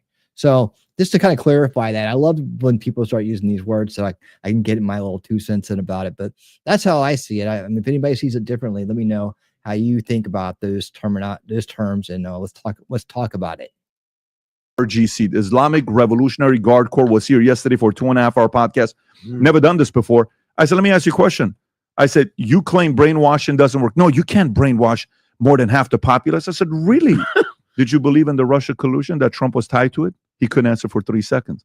So he's not using it the right way, at least not the way that I know the definitions to be used. I had to wait for that. Yeah, so that's narrative. We talk about it's information-based or narrative-based mind control, right? Where you box people into a narrative, you tell them that that's the only truth there is, right? And then that makes them believe things and makes them act upon it. So yeah, did you believe the Russia collusion hoax? Well, that's everybody in the first veil of that buys into the establishment narrative. That's under the influence and persuasion of the establishment narrative. The establishment narrative is, of course, pushed out, and we're seeing how it's getting paid for right now. We know the people who do it, the establishment politicians, the establishment media, all of these, and of course, all the useful idiots along the way, whether they be influencers, teachers, whatever, whoever, all along the way. So those are the people that keep that crafted establishment narrative going, and whatever it is, people who buy into it, they're useful idiots, believe it, and go along with it. So yeah, the Russia people like us hear this Russia collusion thing, and we're like, that's nonsense, right? Or I don't think that's right, or I need to wait and see and get some more information about it, right? Before I make a decision, because we're based in reality. So we don't buy into the establishment narratives. That's certainly not right off the bat. Does the establishment media say some things that are true? Of course they do. But the narrative is where the mind control happens, right? Crafted narratives is what box people in. When you free them from that narrative, like most of us have been freed from, we understand that concept better. But I wouldn't call it brainwashing. I think it's just a difference in language here that's going on. I wouldn't call it brainwashing, because you're not washing anything out. You're putting things in, or you're keeping them boxed into a certain type of thing. You're keeping them boxed into the narrative, right? So that, to me, is mind control versus brainwashing. But now we know what he means, right? Now we know what he means. Says, well, I read 2 books, and one of the books said the fact that, et cetera, et cetera. I said, really? I said, Rob, can you pull up a number on what percentage of Americans believe that Trump was tied to Russia collusion? Remember when you pulled up that study? Over half of Americans over 50 brainwashing works. 100%. Especially when they start with kids early. Bingo. Tom, I know you have more thoughts on this. Yeah, I All right. I think I get what he's saying. I want to move on for time's sake. And so I'm not disputing his language. I think we know what he's saying. The main point of that piece is that we're getting rid of it. So that's a good thing. And I would say that we're getting, by cutting out DEI, we're cutting out indoctrination, right? And indoctrination would wash away someone's maybe parental narrative, right? So I mean, parental education, right? Or parenting, or whatever you want to call it. It may wash away the morals, beliefs that were installed by the parents, and of Americanism, of love, or whatever, like of equality, true equality, not manufactured equity, things like that. Whatever morality is there, if the parent is installing that, it has a potential to overwrite it by creating this victim, oppressor, oppressed narratives of Marxism, things of that nature. So yeah, there could be some washing going on there, but for the most part, and certainly if someone is not has always thought of things one way, and they get a hold of some this subversive propaganda out there, that it definitely does have a washing effect. So playing some terminology games, but all right, I get it. Okay, so I think we covered the and that's good. I mean, the bottom line is that we're getting rid of it, getting it out of schools. That is, remember, we talked about that before he even got in. That has to happen. We have to stop it. We have to stop the damage that's happening to the youngest generations right now. And over the course of generations, if with the right care and nurture and the right solutions in place, we'll the people that are beyond help right now, they age out, they go away. Just like we'll age out and go away, right? They're going to age out and go away.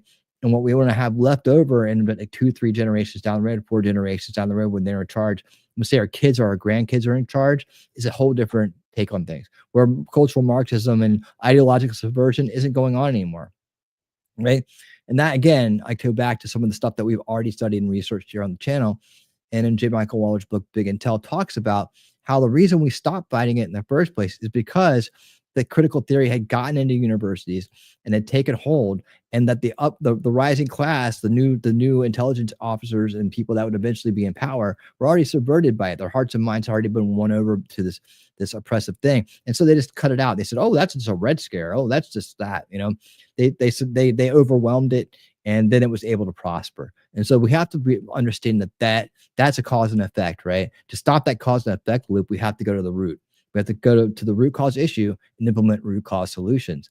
And part of that root cause solution is to cut off cultural Marxism and ideological subversion on all levels, right? And to install preventative measures like the trivium and other logic-based education, so that the kids grow up learning how to resist logical fallacies and false premises and grifts and all that stuff. And it'll have a whole effect, not just on what a corrupt establishment might try to do down the road, try to reclaim their power and their influence, but also what bad actors outside of that would do, trying to grip people into nonsense conspiracies that are grifty, right? That serve only them, that have no real evidence or conclusions to them, that may discredit them by buying into it. But because they have distrust and because they're looking for some answers or a place to belong, they buy into it. There's plenty of real conspiracies out there. There's conspiracies every day. There's also plenty of conspiracy grifters too that are just as willing to control people's minds with false narratives as the establishment is, which makes them no better, right? In the long run. So things that can help us resist this in the future and make a more truthful, honest society are things like the children going back to classical liberal education, which is the trivium. And that's not liberal in a bad term. It's liberal, it's in free. And it means that, and that's what they called it back then. So, but that means that you go back to learning grammar, logic, and rhetoric in the right order, and that you also understand what false premises are and logical fallacies are, so that you don't buy into them, right? And if you gamify that with kids, they'll have fun pointing them out. And then when an abuser or a groomer tries to come after them, they'll notice the fallacies in their language as well. They'll notice the deceit in what they're trying to do. And it really has an overall beautiful, purifying effect on society if we can actually get this done. And I think we're close. All right. Let me talk to you guys, because I'll talk about that. You know me. I'll talk about that all night. I love it. Yeah, I think Operation Mockingbird has a lot to do with sitting in the structure that did that. I often talk about that operation. Is it still in full effect? If it is, it's modified to a point. Everything's always optimized. Like ideological subversion of the 50s and 60s has been optimized and modernized, and it's adjusted. So now it's like kind of going from political correctness to wokeness. You know what I'm saying? It's generational presentations of it. That's why you have to go to the root to solve the issue, right? You have to go to the root cause issue to solve the problem. You can't treat the symptoms, because the symptoms will just change into something else. While the same effect will still be happening. So that's my take on it.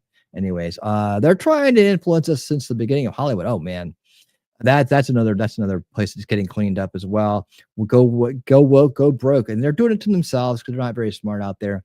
But they that's another area of subversion, right? So Yuri talked about that as well in his and so did J. Michael Waller in his book, how they try to go in there and influence media on all levels and shape culture around it, right?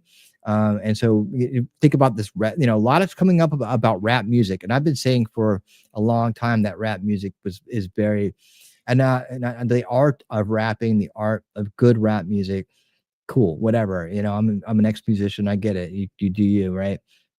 And that there's some cool beats and some cool grooves, and everybody loved some of the cooler rap kind of hip hop songs that are out there. There's a lot of manufactured stuff that has a lot of political messaging in it that's subversive, though, and they're fully bought in and fully paid off. They uncovered who is it? Doge or somebody uncovered was it Hexeth? Somebody uncovered a lot of money coming on the DoD to pay like rappers around the world to put out subversive messaging. I don't know how deep that goes, but I've always felt like since the creation of gangster rap, look what gangster rap did to the Black community. I mean, it's like it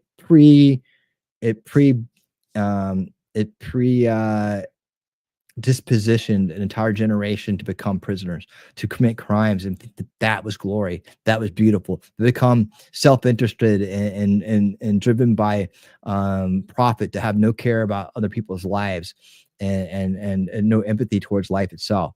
Right, it predispositioned them by glorifying the gangster life, and look where they're at now. A lot of them is just lining them up for prison, and talk about why is the highest crime rate in the Black community, and why is the most despotism there, and so on and so forth, and black on black crime and so on. I mean, I remember when rap music came out. I remember when it started. I remember when gangster rap started. I loved Eazy and NWO, and I listened to all those guys, Tupac, all of them, growing up. And they as the originals, man. I'm talking about NWO and Eazy, the originals. And then I watched gangs pop up everywhere. I watched racism rise, or gang banging, but just this pussy fighting, right? And 5 people on one because of the color, and it's it's such just but normalizing, it's cool to do this. It's good to just, and then a lot of people got hurt and destroyed. Cycle of abuse in effect, right? And that was part of the cycle of abuse, the manufactured music industry and what they did. And now we're seeing that the money came out of the government. We always felt like it was somewhere, right? In some way, shape, or form was coming from the establishment, the corrupt establishment. So now we're getting evidence of that. So just another point to be made. Bingo, says Jacob Castro. What's up, Jacob Castro? How you doing? Since before Hollywood, absolutely. And there's always going to be people that try and take away something good. Evil is sporadic, and it's reckless, and it needs only a host to proliferate itself. So that's the resistance of evil, and it was turned into almost a vilified thing. And a lot of that had to do with the radicalization of morality. And get into that conversation. The radicalization of morality had the fundamentalization of morality. That's something, again, we have to be careful as the pendulum swings that we don't go that far. You got to remember, man, we don't need to turn this into Footloose where nobody's allowed to dance, right? And everybody's going to hell if they don't listen to the guy with the Bible in his hand. That's what got us into this mess in the first place, because that's an easy thing to resist. That's an easy thing to turn to, point to, and say, yeah, rebel against that. We want people to rebel against evil and immorality without becoming obtrusive and authoritarian. See, that's a trick, right? They got fundamentalism to become authoritarianism and be viewed that way for generations. And we don't want to go back that way. We want to make sure that people see morality as freedom, liberty and freedom. And that's one thing that Ron Paul brought back to the table, is that liberty and freedom comes for your rights. Your rights come from your life, right? And we need to have that viewpoint. We don't want the kids to start to think that, or anybody that's influenceable. We don't want anybody to think that we're turning back into some Bible thumping televangelists that are just condemning everybody if we're not getting behind what they're saying. But that's the thing we have to put preventative measures in to stop, right? Morality and living a good life and living your purpose and your goal and having a bright future, that should be cool, right? It shouldn't be about despotism or hurting other people to get where you want to go or being evil. Being evil should be viewed as bad without having to have some screaming preacher yelling at you, throwing a Bible at you, right? That's the other thing. So, but they'll try to do that. Watch me. Mark my words. Hear me now, believe me later. They're going to try to take it back to the Footloose guy. They're going to try to do it. And we just can't let them subvert us that way because they've already tried. They've already done it once. So, they're going to go back to that playbook eventually. When people start coming around and being moral again, they'll go for the youngest generation. They'll start trying to do the whole thing all over again. That's what I'm talking about. That's why we have to put preventive measures in. Otherwise, they have the playbook on how to subvert generations 3-4 generations down the road to get where they want to. And they play the generational warfare game. I'm talking a lot tonight. Let's get back to the news. Thank you so much. For new people, you're getting a good dose of what's going on here and where I come from and my background and what I know and how I approach things. So a lot of that's for you. All right. So let me see here. We talked about Trump meets Putin to end Ukraine war, peace nearing. Of course, the weird thing is that I'm gonna touch on this and then we'll move past it. I don't want to do the whole thing, but I do want to just touch on this idea for a minute. It may be one of the most warn you guys about the scripted narrative that's coming out. That's kind of what the point of this is. Let me just take it down to that level. There we go. So you see here in the Daily Wire, now Putin is poised to invade Europe as Trump casts Ukraine aside. Oh, look at that propaganda. Spy chiefs warn. Who's the spy chiefs? Who are they? Point them out. Why don't you call them by name? Warren, Russia is preparing for a large-scale war by 2030. Really? With what army?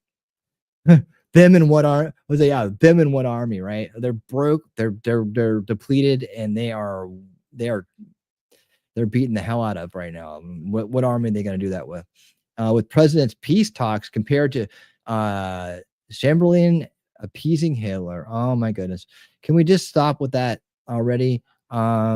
Yeah, that's the whole thing that he's saying right there. I just wanted to flash that up there for a minute and kind of get back to this. Can we just get over this? Look, guys, when anybody tries to come at you and compare Trump to Hitler, what just happened there? All you have to do is say this. That's a false comparison. Hitler was a Marxist.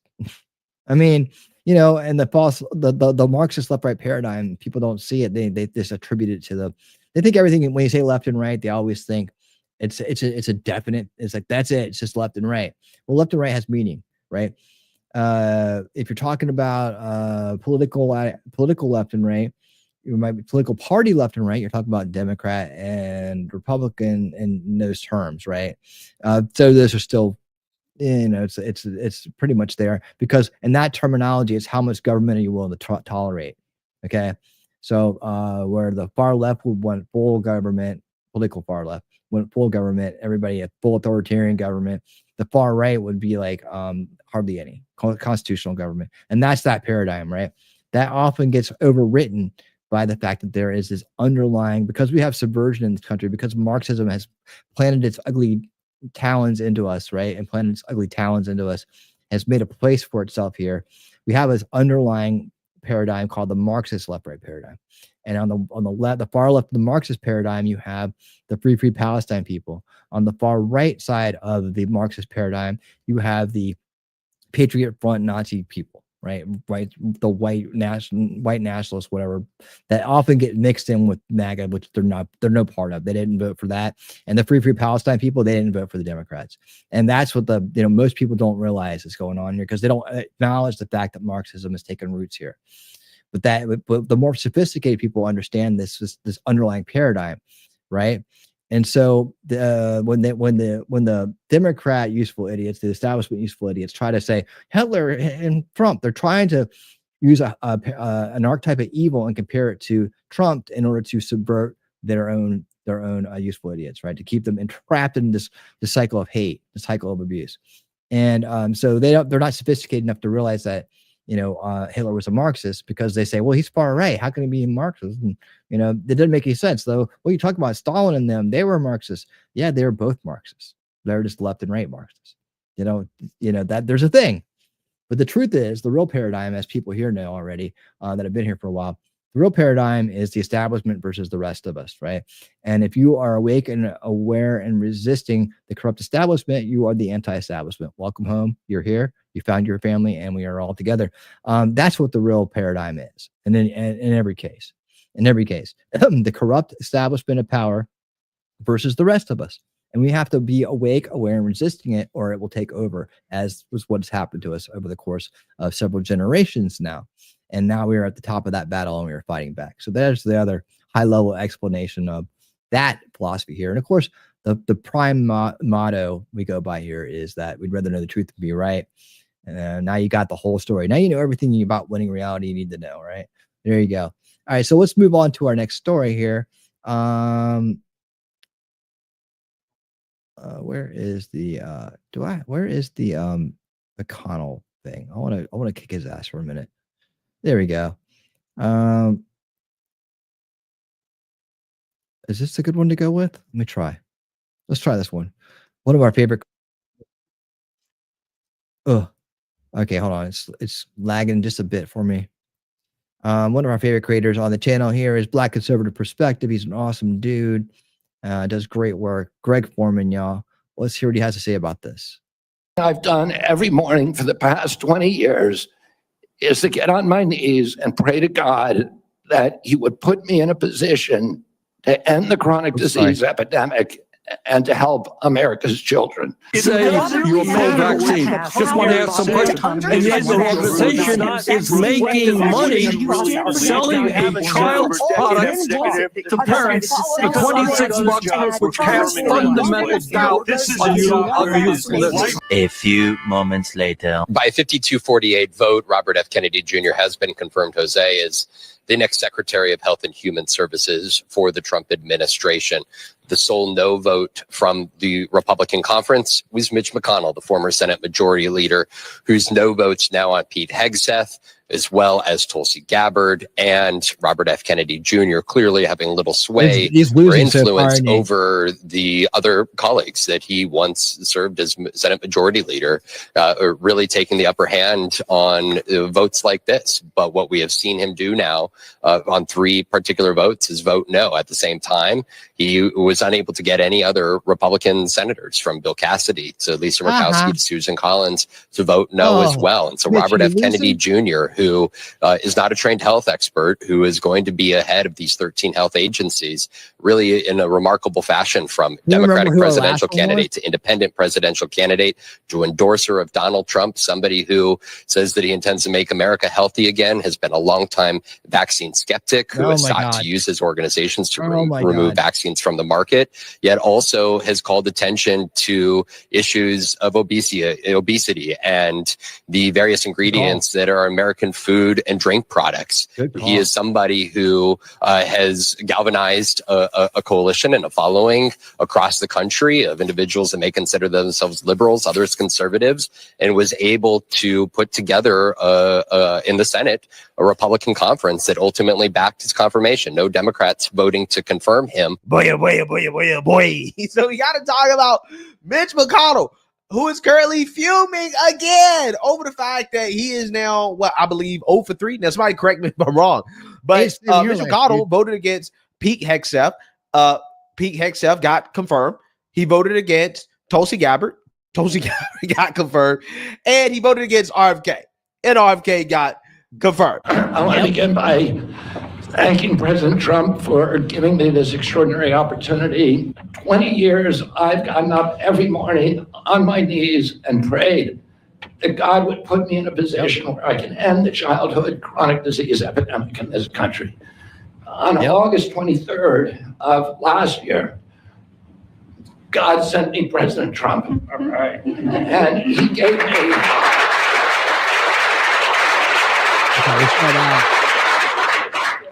He's now given me... Let's speed this up because we saw all this just a minute ago. Okay, so yeah, Mitch McConnell's infuriating. We know he's bought off. Better. Yeah, so you see that, you heard that. RFK is probably the only major health figure that is working for the government that actually is focused on what I believe to be the biggest issue in this country, which is the obesity crisis. Okay. I believe that the reason why our so-called health officials don't really care that much about obesity is because it is good for big pharma, right? The more sick, healthy, fat, overweight, out of shape people in this country, the more money that big pharma makes, right? The more health issues that people have, the more money that they make. Okay. We do not have a healthcare system. We have a sick care system. What we really need is a preventative care system, right? We should be preventing people from getting sick in the first place. Okay. And that will go a long way to lowering the cost of healthcare in this country. Something that leftists want so badly for free, right? Even though it's not free, but this is what they want, right? But you can't have that when basically half the country is obese, costing this country over $500 billion a year in healthcare costs, right? Just from obesity. So with that being said, I think RFK is really doing God's work. I really do. I love. Dude, I agree too. And for time's sake, I gotta speed that up a little bit. But yeah, I agree with him on that. I want to show you guys this too. But thank you, Greg. Thank you for like doing a lead in for us on that. But I want to show you something here. By the way, this came out just the other day to put let's put this in perspective. Let's put it in perspective real quick. And like this, all right? Look at that. Big Pharma. This is from Anna Luna. Anna Luna has big announcements, and when she makes big announcements, we want to see them. Big Pharma has made its way into the pockets of senators. Now they're doing anything they can to block RFK's confirmation. That's why these people are so worried about the little backseat shots, little backseats. They're so worried about it because they're making so much money off of them. Right? They're getting paid. They're getting paid to promote them. They don't care if you live or die. They don't care if you live or die. Look at this. Here are some of their top puppets. Bernie Sanders, the millionaires and the billion. Wait a minute. I mean, just the billionaires. Yeah, here he is. Old slander pander himself.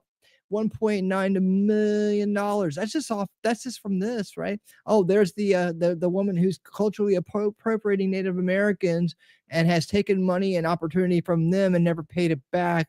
Elizabeth Warren at 1.2. Why don't you complain about not getting as much as Bernie because you're a woman, Elizabeth? What about old Warnock? Oh God. Don't get me started on this guy who stole an election here in Georgia. Thanks to power hungry Stacey Abrams, the Bigfoot of Georgia. There you go, 1.7. He made himself real rich. He's a very Marxist preacher down here, extremely Marxist, has subverted and harmed many people here in the state of Georgia with his ideological subversive speech and agenda. There's Senator Wyndham. Remember what an asshole he was in the hearings? 1.2 million. Schumer 1.5 million, and Murray 1.6 million. That's just some of them. And do you think maybe Mitch McConnell's getting a little taste of that too? That's why they're all so concerned. Man, I cannot wait till those goddamn commercials are off the air. I can't wait. We're going to be celebrating. We're going to throw a party here. We're gonna throw a party here when those goddamn commercials go off the air because you know what? They're shit and they don't need to be there. They're not even for people. They're more for like doctors and business. It's like a B2B commercial on consumer airways. Like why? What are you doing? Get your goddamn trash off in front of my face, out from in front of my face. And look at these monsters getting rich off other people's illnesses. And this is the kind of stuff that RFK, Robert Kennedy is going to stop. Robbie, what do we call him? We call him Robbie. We call him Robert. What's the deal? What are you going to call him? Rob? Big R? Anyways, he's going to get the job done. And these are the wicked people that he's going to stop. And he's going to take that money right out of their pockets, man. Goodbye, big pharma money. Goodbye, corrupt communist Marxist people hurting people for profit. Your time is come and gone. You are like dinosaurs. You're out of here. All right. And while we're at it, look at this Ron Paul right below. I love Ron Paul. In case you're new and you don't know, I'm an old Ron Paul revolutionary guy. I go way back in this fight. Ron Paul, nearly all mainstream media worldwide has been funded by the U.S. government under USAID. No wonder they all repeat the same thing. Let's listen to Ron Paul for a second. USAID. Headline on Breitbart is Trump freezes millions in USAID funds for foreign media. Foreign media, wow. Triggering globalist outrage. I did see a few liberals and Democrats. They're a little bit scared. Yeah. They're annoyed and mean and nasty too. We talked about it a little bit yesterday on the show. We talked about the fact that Politico was getting paid by USAID and the New York Times were getting paid by USAID. But it's like you scratch the surface and then there's this massive iceberg underneath it. We've only looked at the top of it. So the idea that the U.S. government is funding the foreign media, I mean, it really is. You talk about manufacturing consent. Ooh, yep. They talk about manufacturing consent, which is, guys, narrative-based mind control. That's the goal there, right? In a lot of cases, because by controlling one's thoughts and one's perceptions, you then control their actions. You manufacture their consent. And what's consent? It's your free will in action, right? You consent. You say yes. You say no. You say maybe. You say you decide for me, or you say I'm not going to make a decision. That are all decisions.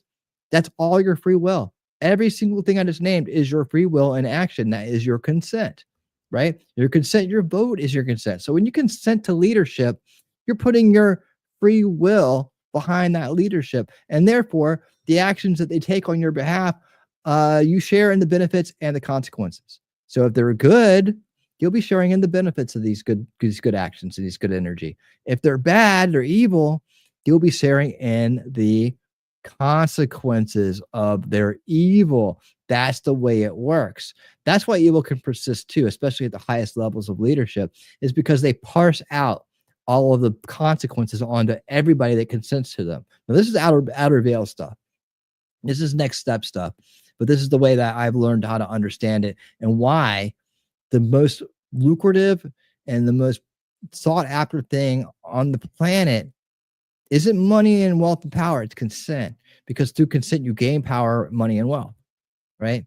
That's that. You have to get there at that point, whether it's a product or a leadership position or whatever it is. Depends on how deep down the rabbit hole you go. Even currency, right? You're using the currency, you consent to use the currency.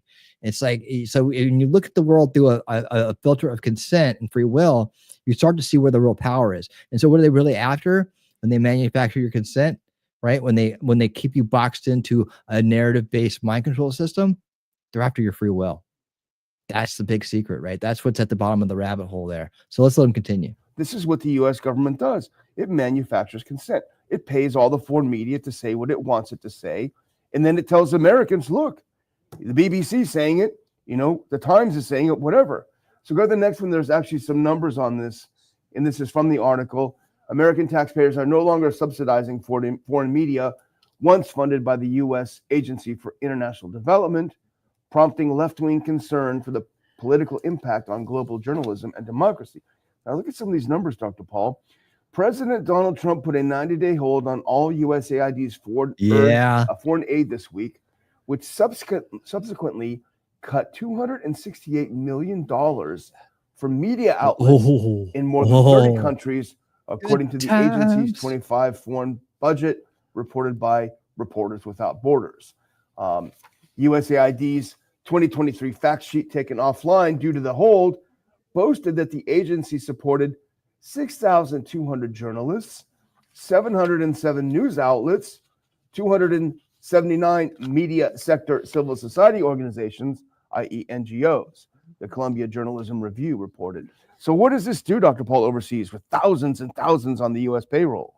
It's similar to the nonsense that was finally exposed, was the social media and the government getting together and they cancel people that didn't agree with the COVID. Yeah, COVID, yeah. So this is another coalition put together, and that is business people and government, and using these funds to, once again, though, this is similar to COVID, is to affect opinions, and get people upset and get the support they need. And so the neatest thing that's happening, and it has to continue, is the exposure.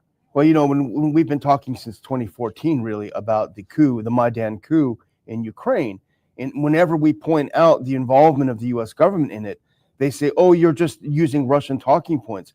Oh, you're on Putin's payroll. Well, it actually turns out that the other side is on Uncle Santa's payroll. You know, they're the ones that are on the payroll. They're the ones that have manufactured this misinformation, disinformation about what had happened. And not only there, but elsewhere, everywhere. I mean, Viktor Orban from Hungary, I talked about it yesterday. He put out another post on X Day talking about, you know, the cat's out of the bag now. All of the media in Hungary that was attacking the government is funded by the U.S. government, you know? And it's, wait, we're paying for the BBC? And the question is how much? Go to the next clip. How much are we paying for the BBC? Well, that blue mark you see up there is USAID. The United States government is the second largest funder after the UK government, the second largest funder of the BBC. This is incredible. We literally are the second largest donor to the BBC. No wonder they toe the line that Washington wants them to toe. Mm-hmm. They sure Headline on do. Breitbart. They sure do. Whoop. All right. Man, yeah. Man,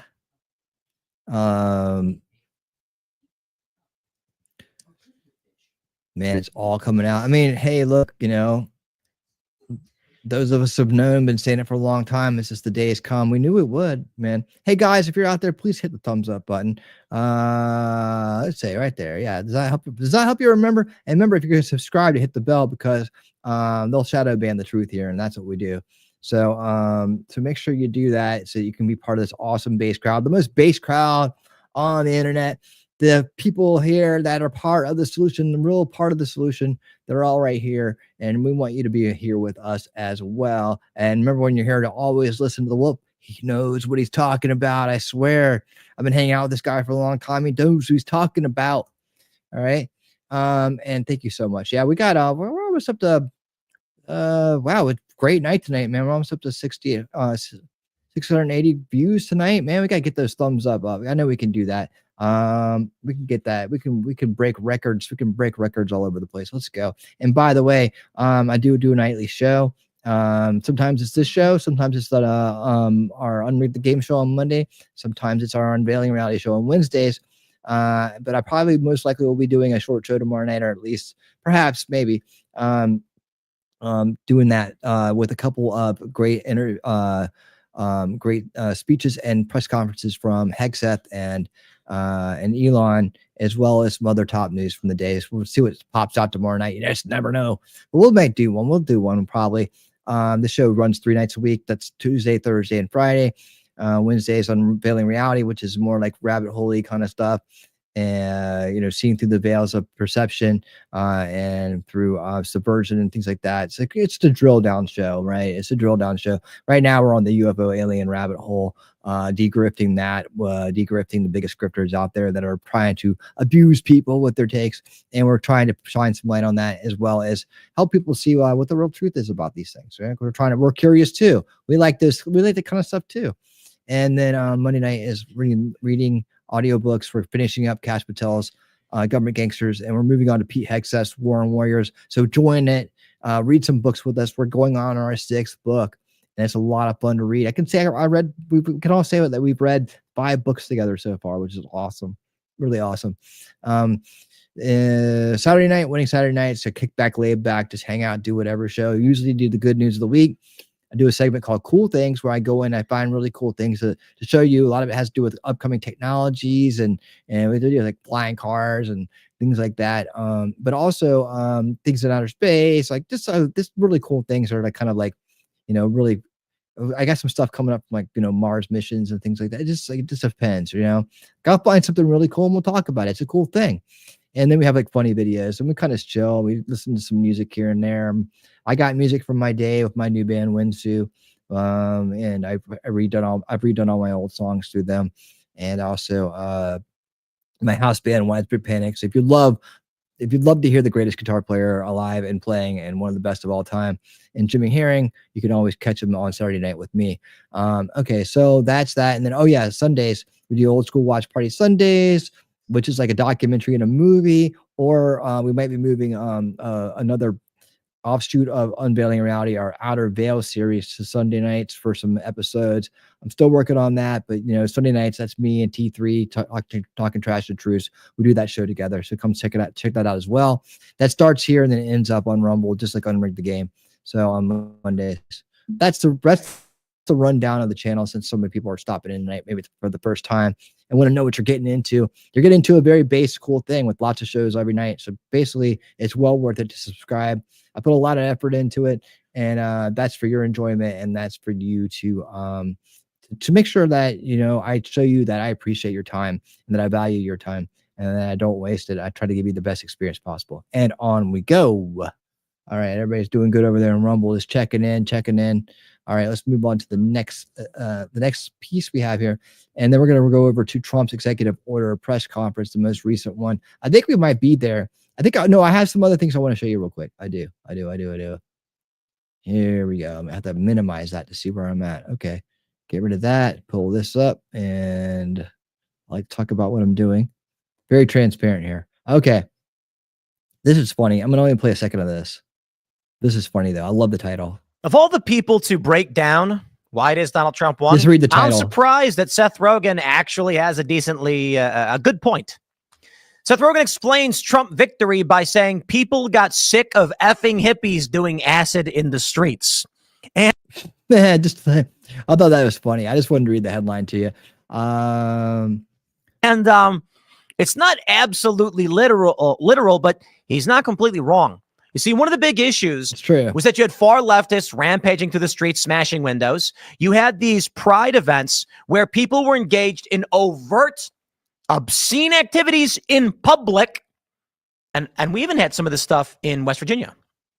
So when he's saying he's tired of seeing hippies doing acid in the streets, he also mentioned that they were doing other things in the streets. And that's basically it. He does kind of go back and say sooner or later, people are going to get tired of the cleanup crews coming in and being all stodgy, and they're going to go the other way because it's a pendulum. That's what I was just talking about earlier, right? Like we got to watch the pendulum shift, and we can't become uptight, right? We can't become uptight, and we can't become fundamentalist. That's what we have to stop the people. That'll be like our next responsibility down the road, is to not let the people who want to come out and be uptight and fundamentalist and start to become authoritarian. We have to hold that back. We have to find I'm way down here. We have to find a way to make sure we hold that back, right? That's part of solution culture as well, is guarding the pendulum, right? Is to be mindful of how we don't let that happen, because it will happen. There are people that are authoritarians all over the place, and when they see an opportunity, they'll grasp onto it. Believe me, Marxists understand this very well. They co-opted churches a long time ago. They started with the black churches. They moved around, and they realized they could just subvert morality. And by subverting morality, it made it seem false, unappealing, and you do that by corrupting the church leaders and by making things too hardcore, too fundamentalist. No dancing allowed, right? None of that shit. That's the last thing Gen X can hand off to everybody. I think that's the last thing we can do for you guys, is hand off that mentality of like, no, we don't want that, but yes, we do value. We still have values, we can still have morals and values, but not want authoritarian Bible thumping people at us. We want to respect the Bible, love God, but we don't want to have someone shoving it down our throat and telling us this is the way it's got to be, or you're going to go to hell. Because we know we were hit with that. We were hit with that subversion, so we still understand how it works. And so the last thing we can do is come up with a solution to prevent that from going on. I mean, guys that are in there right now looking pretty damn cool without shoving anything down anybody's throat. And I think that's the model we have to go with. That we got to remember how to do that, and we have to make it even better and make it generationally robust and scalable, right? So there you go. That's that. We got work to go on. This is the point he's making right here. Where are we at? 12:30. Okay, so this is the point he's making right here. I can't go into it much more than that, but I wanted to show you that for that particular reason. And if you want to watch the rest of that, you can go and listen to Tim talk about it, because I need to show you this next. There's two more things, and then we're going to get to the XO presser by President Trump, right? And the XO means executive orders. And there's only one he signed today, so we'll see how much we get into that. A lot of questions about tariffs today, so it's important for us to check in and see what he has to say on that. And talk more about the whole idea of Canada becoming a 51st state, which I'm like, how are you going to work out the electors, right? Someone said they could be a territory, but no, we want to make sure. Welcome back, Defense. Pay their fair share. Now, this right here, I think is very important and may open the door for a new documentary or a new series that we're going to review. We do need to consider this right here as things shift. And that is not Morning from Mariac particularly, but what's on here? New report reveals new details over Chinese spy balloon. Remember that guy? Here we go. Welcome back. Defense Secretary Pete Hegseth sending a clear message to Europe at the NATO conference in Belgium, saying that the China threat is keeping the U.S. from guaranteeing the continent's security. Watch. We must and we are focusing on security of our own borders. We also face a peer competitor in the communist Chinese with the capability and intent to threaten our homeland and core national interests in the Indo-Pacific. The U.S. is prioritizing deterring war with China in the Pacific, recognizing the reality of scarcity and making the resourcing trade-offs to ensure deterrence does not fail. Joining me now is Gatestone Institute Senior Fellow and the author of Plan Red, China's Project to Destroy America, Gordon Chang, back with me. Gordon, good to see you. Thank you so much. Thomas, just add a D to the front of evil, and then you'll know what it means. There you go. So much for being here. Well, look, Pete Hegseth really laid it out in terms of the threat that is the Communist Party of China on America, and that has to dictate our positioning everywhere else. Your reaction? Well, the important thing is not what we think we're doing, it's what China thinks we are doing. And I'm concerned that what Xi Jinping heard was a failure of American will to counter a clear case of aggression in Europe. And probably Xi Jinping is thinking, well, if the Americans won't stand up to Putin, they're certainly not going to stand up to me. We know this because of Chinese propaganda after the failure of Afghanistan, where they clearly linked it to an American failure to defend Taiwan. So we have to, I'm not saying what the Chinese are right, I'm saying that's what they're thinking, which means that Xi Jinping probably will be emboldened to be even more aggressive in East Asia. Yeah, I mean, it's amazing to me that the Congress overall is not on the same page on this. I mean, for so many years, the Democrats were screaming Russia, Russia, Russia, trying to implicate President Trump in that ridiculous Russia collusion story. All of those years, they missed the aggression of communist China. All of those years, allowing communist China to roll over the United States. We are now more than 2 years after the Chinese spy balloon surveilled the United States. And now we've got even it's like, just let it go. They're trying to figure out what it was doing. Better idea of what that spy balloon was carrying inside and sending it back to communist China. Oh my God, no way, man. That's not, that's the egg. That's an egg, right? That's one of those eggs from outer space and stuff, right? Didn't that guy say he caught an egg? There's the egg. Real time. A new report finds that it was loaded with U.S.-made technology from at least 5 different American companies, including communication modules, other sophisticated surveillance equipment. The balloon, of course, was shot down over the North Carolina coast after traversing the country for a week. Joe Biden finally decides to shoot it down when it gets to the Carolinas. As the House Foreign Affairs Committee finds, Beijing invested more than $10 billion into the Caribbean since 2005, including a massive port just 87 miles away from Florida. Gordon, we've talked about this is the Chinese's MO. You know, acquire land near military bases, you know, lend these countries money that they can't pay back, like in the Caribbean. And then once they can't pay it back, China takes over the area, including ports, which are incredibly important. My question is, you say that this has given China undue influence in the United States. We're seeing a rise at Chinese nationals at the border as well. So the threat is real and we understand it. But for years, the Biden administration played it down. The Democrats have been playing it down. Remember when that spy balloon was traversing across the country and they said, oh, no, they didn't send anything back. Probably. That was a lie. We know that it did send it back, but they misled the American people again, even about that. Why? Bad. You know, that is a great question. And I don't know the mentality of the Biden administration, but certainly General Mark Milley. Corrupt. I'll help you out, pal. Corrupt. Just before he left his post as chairman of the Joint Chiefs, actually gave a public interview and said that he did not think that China sent anything back from that spy balloon, where we know that it in fact did, because subsequent reporting said that was clearly the case. And of course, this balloon had communication modules. This was, I think, a failure of the Biden administration to understand the threat posed by China, because I think Biden felt that he could accommodate the Chinese ultimately. You think he can accommodate them as he's getting bought out? I think that was wrong, because the Communist Party has made it very clear. It has declared a people's war on us. They define that as total war. We have Chinese migrants in our country who... They're the ones who invented the art of war, guys. They wrote the book, literally. are surveilling our military bases. It runs through the list. The signs. See what he just said? He threw in there. He just threw that in there. Surveilling our military bases. Of attack are obvious, and the Biden administration clearly failed to understand what was going on. Trump's taking a different view, and that's very good. Yeah, I mean, even as President Trump is securing the border and deporting criminals, you still have a flow of Chinese nationals coming into this country, don't you? Why? I wonder why. Yeah. And where do they go when they get here? Well, I mean, you can't just leave China. You need approval for that.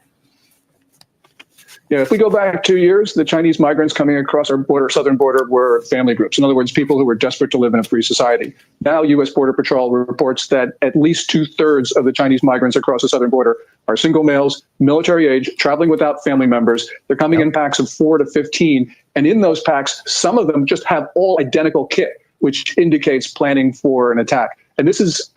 Yep. And what did we see? God, how long has it been now since we watched Muckraker's documentary about the southern border invasion? Woo, that goes back. It seems like a long time ago now, doesn't it? That was when we really started investigating it. We watched the Muckraker brothers. Well, they're not. That's not their real names channel, but they're brothers, right? They took a trek from South America. They started in El Salvador or Ecuador or something like that. They trucked up all the way through.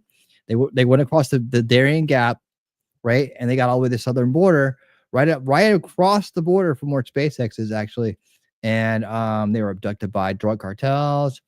We saw the UN helping people along, and they ended up in one of these Chinese places where the people from China were they took a different route. They had more money, right? And then a lot of the Chinese people were coming down through Canada as well. But they showed how many there were in that documentary. They said, look at how many there are, right?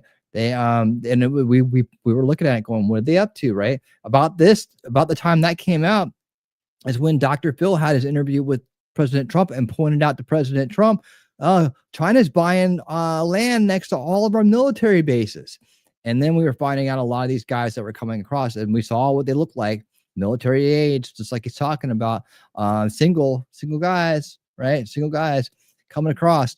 And they were, and then they get in here and they'd immediately end up in these places where they were trading with weapons. You think Tom Homan's got a line on that? Got a beat on that? You think we might be hearing something about that in the future? I bet we will. Coincides with this uptick in tempo of Chinese incursions into our military facilities, both on the ground and in the air. Yep, both. He already said both on the ground and in the air.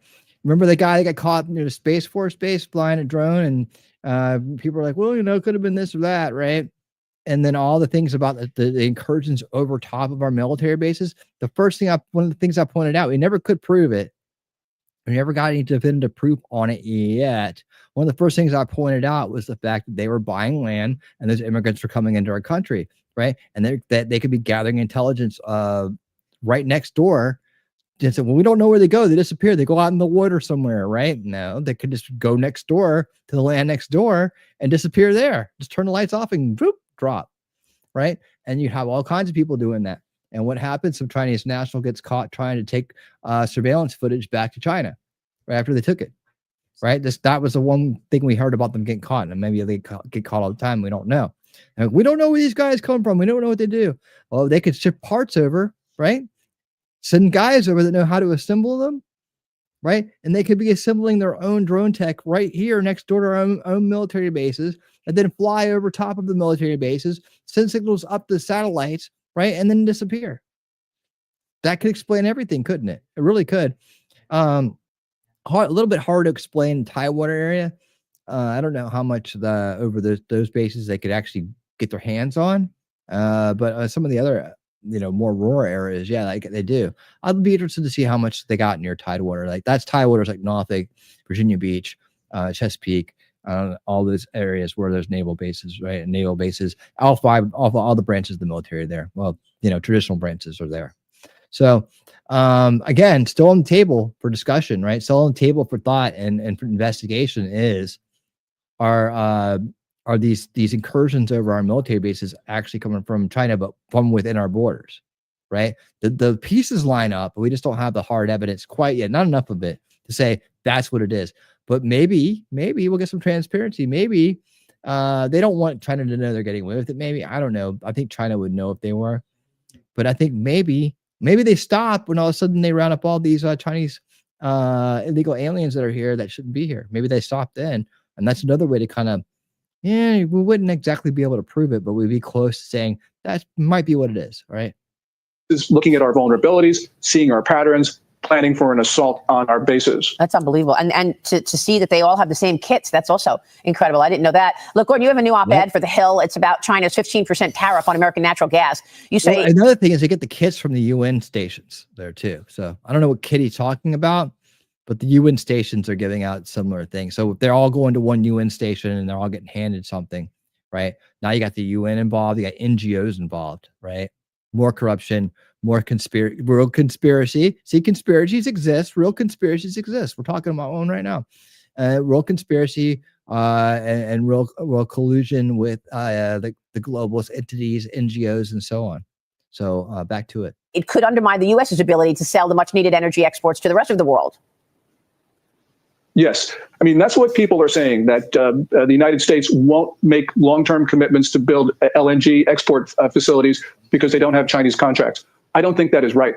And the reason is China took only 6% of our exports of LNG last year. Really, the world needs American LNG because it's the cleanest molecules in the world. And we're going into a world which is going to be energy starved. You know, President Reagan lowered the price of commodities to starve the Soviet Union. I think Trump is trying to do the same thing with his plans for drilling. And that means when Americans drill for profit, they're also drilling for peace, stability, and freedom around the world. Right. So, yes, we should be exporting as much LNG as possible because that gives the U.S. leverage to maintain stability. Sure. Well, we've been covering the CCP's influence campaign on this program certainly for years. Season 2 of my Fox Nation special, Underwriting the Enemy, is now live. It is streaming on Fox Nation. This right here. This is the one I'm talking about. I'm gonna check some of this stuff out. Have you guys, anybody watched Underwriting the Enemy? It's got 2 seasons. What in the hell are they talking about on there? I might check it out. We'll see. We dive into Beijing's actions in the United States. Watch this. This is not just an ordinary issue in U.S.-China relations. This season on Underwriting the Enemy, the red lights are blinking. The Chinese Communist Party is essentially the mafia. A real-time merger of the biggest U.S. banks and the Chinese. Look at that. Huh? Really? This has to be illegal. We're talking about a world war. Lie after lie after lie. It's happening in cornfields in Iowa. We've got to stop funding our own demise. Gordon, you were featured in season 1. What's your reaction as we continue looking at how America is underwriting the enemy, our number one adversary, China? Yeah, the comments from Roger Robinson are absolutely critical. The United States should not be funding China's war machine and China's assault on us. And we're doing that because we're allowing Americans to invest in China. And also, of course, the trade and the technical cooperation. History is going to look back at us and say, why did we do this even after the dangers became evident? And so your documentary really is critical to helping Americans understand what they now must do. They may not want to do it, but if we're going to maintain our society and our peace and stability, we absolutely have to. All right, Gordon, great to have you this morning. Thanks so much. Underwriting the Enemy is streaming right now on Fox Nation. Good to see you, sir. Underwriting the Enemy. Anybody watch that? Anybody got any comments on Underwriting the Enemy? I may want to watch that on the side here. And where are we at on time? Woo! It's almost 3 hours up. I've been running my mouth, hadn't I? I've been running my mouth. We didn't even get to the press. Okay, hold on. We got to do it. We got to do a little bit of it. We probably won't get much of it in. I'll finish up tomorrow night, but I got to at least start it. I was going to show you the limestone thing. But man, we had a good time tonight. A lot of folks coming by, hanging out. Man, I hope you guys subscribe and like the video. And I didn't likes, man, more. I want you guys to subscribe so you come back, ring the bell, and hang out with us, man. We got great people here. Let me get back over to the press conference folder. All right, we got to see this at least. We got to see some of this because I put it in the damn title. That's why we got to do it. We got to do it. But see, we got to, try to stop around 11 on these things because Wolfram has to get to bed. And all right, here we go. Ask you to speak yet, please. Right? You guys hear? Okay. Go ahead, please. You want the White Go House ahead. and part- Go ahead, please. Mr. President, you are meeting Prime Minister Modi of India this Yes. afternoon. What kind of trade and tariff relationship would you like to have with India, and what's the vision for India? Yeah, India traditionally is the highest, just about the highest tariff country. They charge more tariffs than any other country. And I mean, we'll be talking about that, but again, whatever they charge us, we're charging them. So it works out very well. It's a beautiful, simple system. and we don't have to worry about, gee, we're charging too much or too little. But traditionally, India is right at the top of the pack, pretty much. There are a couple of smaller countries that are actually more, but India is a very, they charge tremendous tariffs. I remember when Harley Davidson no more couldn't tariffs sell their for you. motorbikes into India because of the fact that India, the tax was so high, the tariff was so high. And Harley was forced to build, I guess they built, I don't know, that was a while ago, but I think they built a factory in India in order to avoid paying the tariffs. And that's what people can do with us. They can build a factory here, a plant or whatever it may be here. And that includes the medical, that includes cars, that includes chips and semiconductors, that includes everything. If you build here, you have no tariffs whatsoever. And I think that's what's going to happen. I think our country is going to be flooded with jobs. What should consumers expect? Are prices going to go up short-term? Well, not necessarily. I mean, not necessarily, but I'll tell you what will go up is jobs. The jobs will go up tremendously. We're going to have great jobs. Bring it on. Jobs for everybody. This is something that should have been done many years ago. China did it. I mean, China did it at a level that probably nobody's ever seen before. If you manufactured a car, you couldn't send it into China. The tariff was so high. So everybody went and they built in China. It was no big secret. So we're going to see, but it's going to mean tremendous amounts of jobs. And ultimately, prices will stay the same, go down. But we're going to have a very dynamic country. But if prices go up, Mr. President, because of these tariffs, who do you think voters should hold responsible? Oh, I think what's going to go up is jobs are going to go up, and prices could go up somewhat short term, but prices will also go down. And I think the farmers are going to be helped by this very much because product is being dumped into our country, and our farmers are getting hurt very badly by the last administration. The last administration hated our farmers, like at a level that I've never seen before. I think our farmers are going to be helped. Jobs are going to be helped, but our farmers are going to be helped. Our manufacturers are going to be helped. And again, if somebody wants to come in, including the car companies, if they want to come in and build car plants, they'll do it without tariffs, and therefore prices won't go up. There could be some short-term disturbance, but long-term, it's going to Part of the make deal, our babe. country a fortune. So Americans should prepare for some short-term pain. No, you said that. I didn't say that. What if the prices go up? Let's see what happens. Nobody really knows what is going to happen, other than we know that jobs are going to be produced at levels that we haven't seen before. We know that we think interest rates are going to ultimately be coming down because of things that happen, and they go hand in hand with the tariffs. But we think that the prices for some things, many things, it could be all things, will go down. Ultimately, will go down. Mr. President, the timeline here, sir, there's a period of time for a review, a report, 180 days. What's the earliest date that you think tariffs will actually be implemented next Well, month? I would say, maybe I'll ask Howard to answer that because he's going to be the one that's implementing. What do you think? Our studies should be all complete by April 1st. So we'll hand the president the opportunity to start on April 2nd if he wants. So I think we'll be ready to go on April 1st, and we'll hand it to the president and he'll make his decisions. But remember, if they drop their tariffs, prices for Americans are coming down. Our production is going up and our costs are going down. Remember, it's a two-way street. That's why it's called reciprocal. And have you spoken to any American CEOs directly about this? Are they calling you and I asking was for looking at extensions? many, and many love it. And they say this is going to be the thing that makes our country really prosperous again.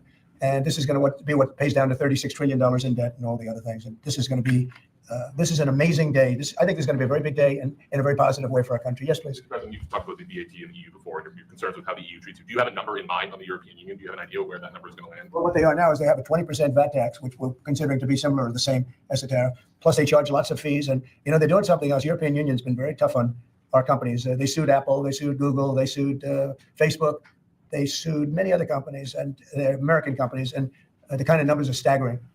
And the court system over there is not very good to our companies. If you know that Apple had to pay, I think, $16 billion in a penalty, a court case that was really shocking because most people thought they would have won that court case, people that watched it. So they've been very tough. Airlines have called me up and they said, could you help us with Europe because they're charging us so many different fees. I got a call from the head of American, United, and other airlines saying, every time we land a plane, we get just absolutely killed by the European Union. And so they haven't treated us good. We think the European Union is wonderful. We all love Europe. Love the countries in Europe, but European Union has been absolutely brutal on trade. Canada's been very bad to us on trade, but now Canada's going to have to start paying up. And Canada's been tough on the military because they have a very low military cost. They think we're going to protect them with our military, which is unfair. So Canada's going to be a very interesting situation. It's just a clump of dollars. We just don't need their product, and yet they survive off the fact that we do 95% That's really of good, dude. what they do. And Canada is just Trademark absolutely, I that. say it, and sometimes people smile and sometimes they say great idea, but Canada, their taxes would come down greatly. Their security would go up greatly. Amazing things happen to Canada. And really Canada in this particular, why would we pay $200 billion a year in subsidies to Canada when they're not a state? You do that for a state, but you don't do that for somebody else's country. So I think Canada is going to be a very serious contender to be our 51st state. Again, how are we going to work? How are we going to do that if we, with the electoral college? I've yet to hear that. Someone has to explain it. I'm putting it out there in the universe. Please ask President Trump to explain how we would work the electoral college if Canada was the 51st state. Before we do that, and before we go, we must do this.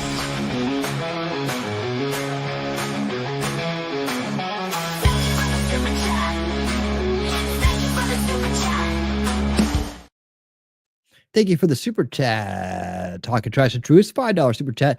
Wolfram wants his treat, and he just got it, didn't he? He just got it. All right, let's take a few more. Let's do a few more minutes of this. Yeah, let's stop it. All right, here we go. Right there. Okay. And then we're gonna get on out.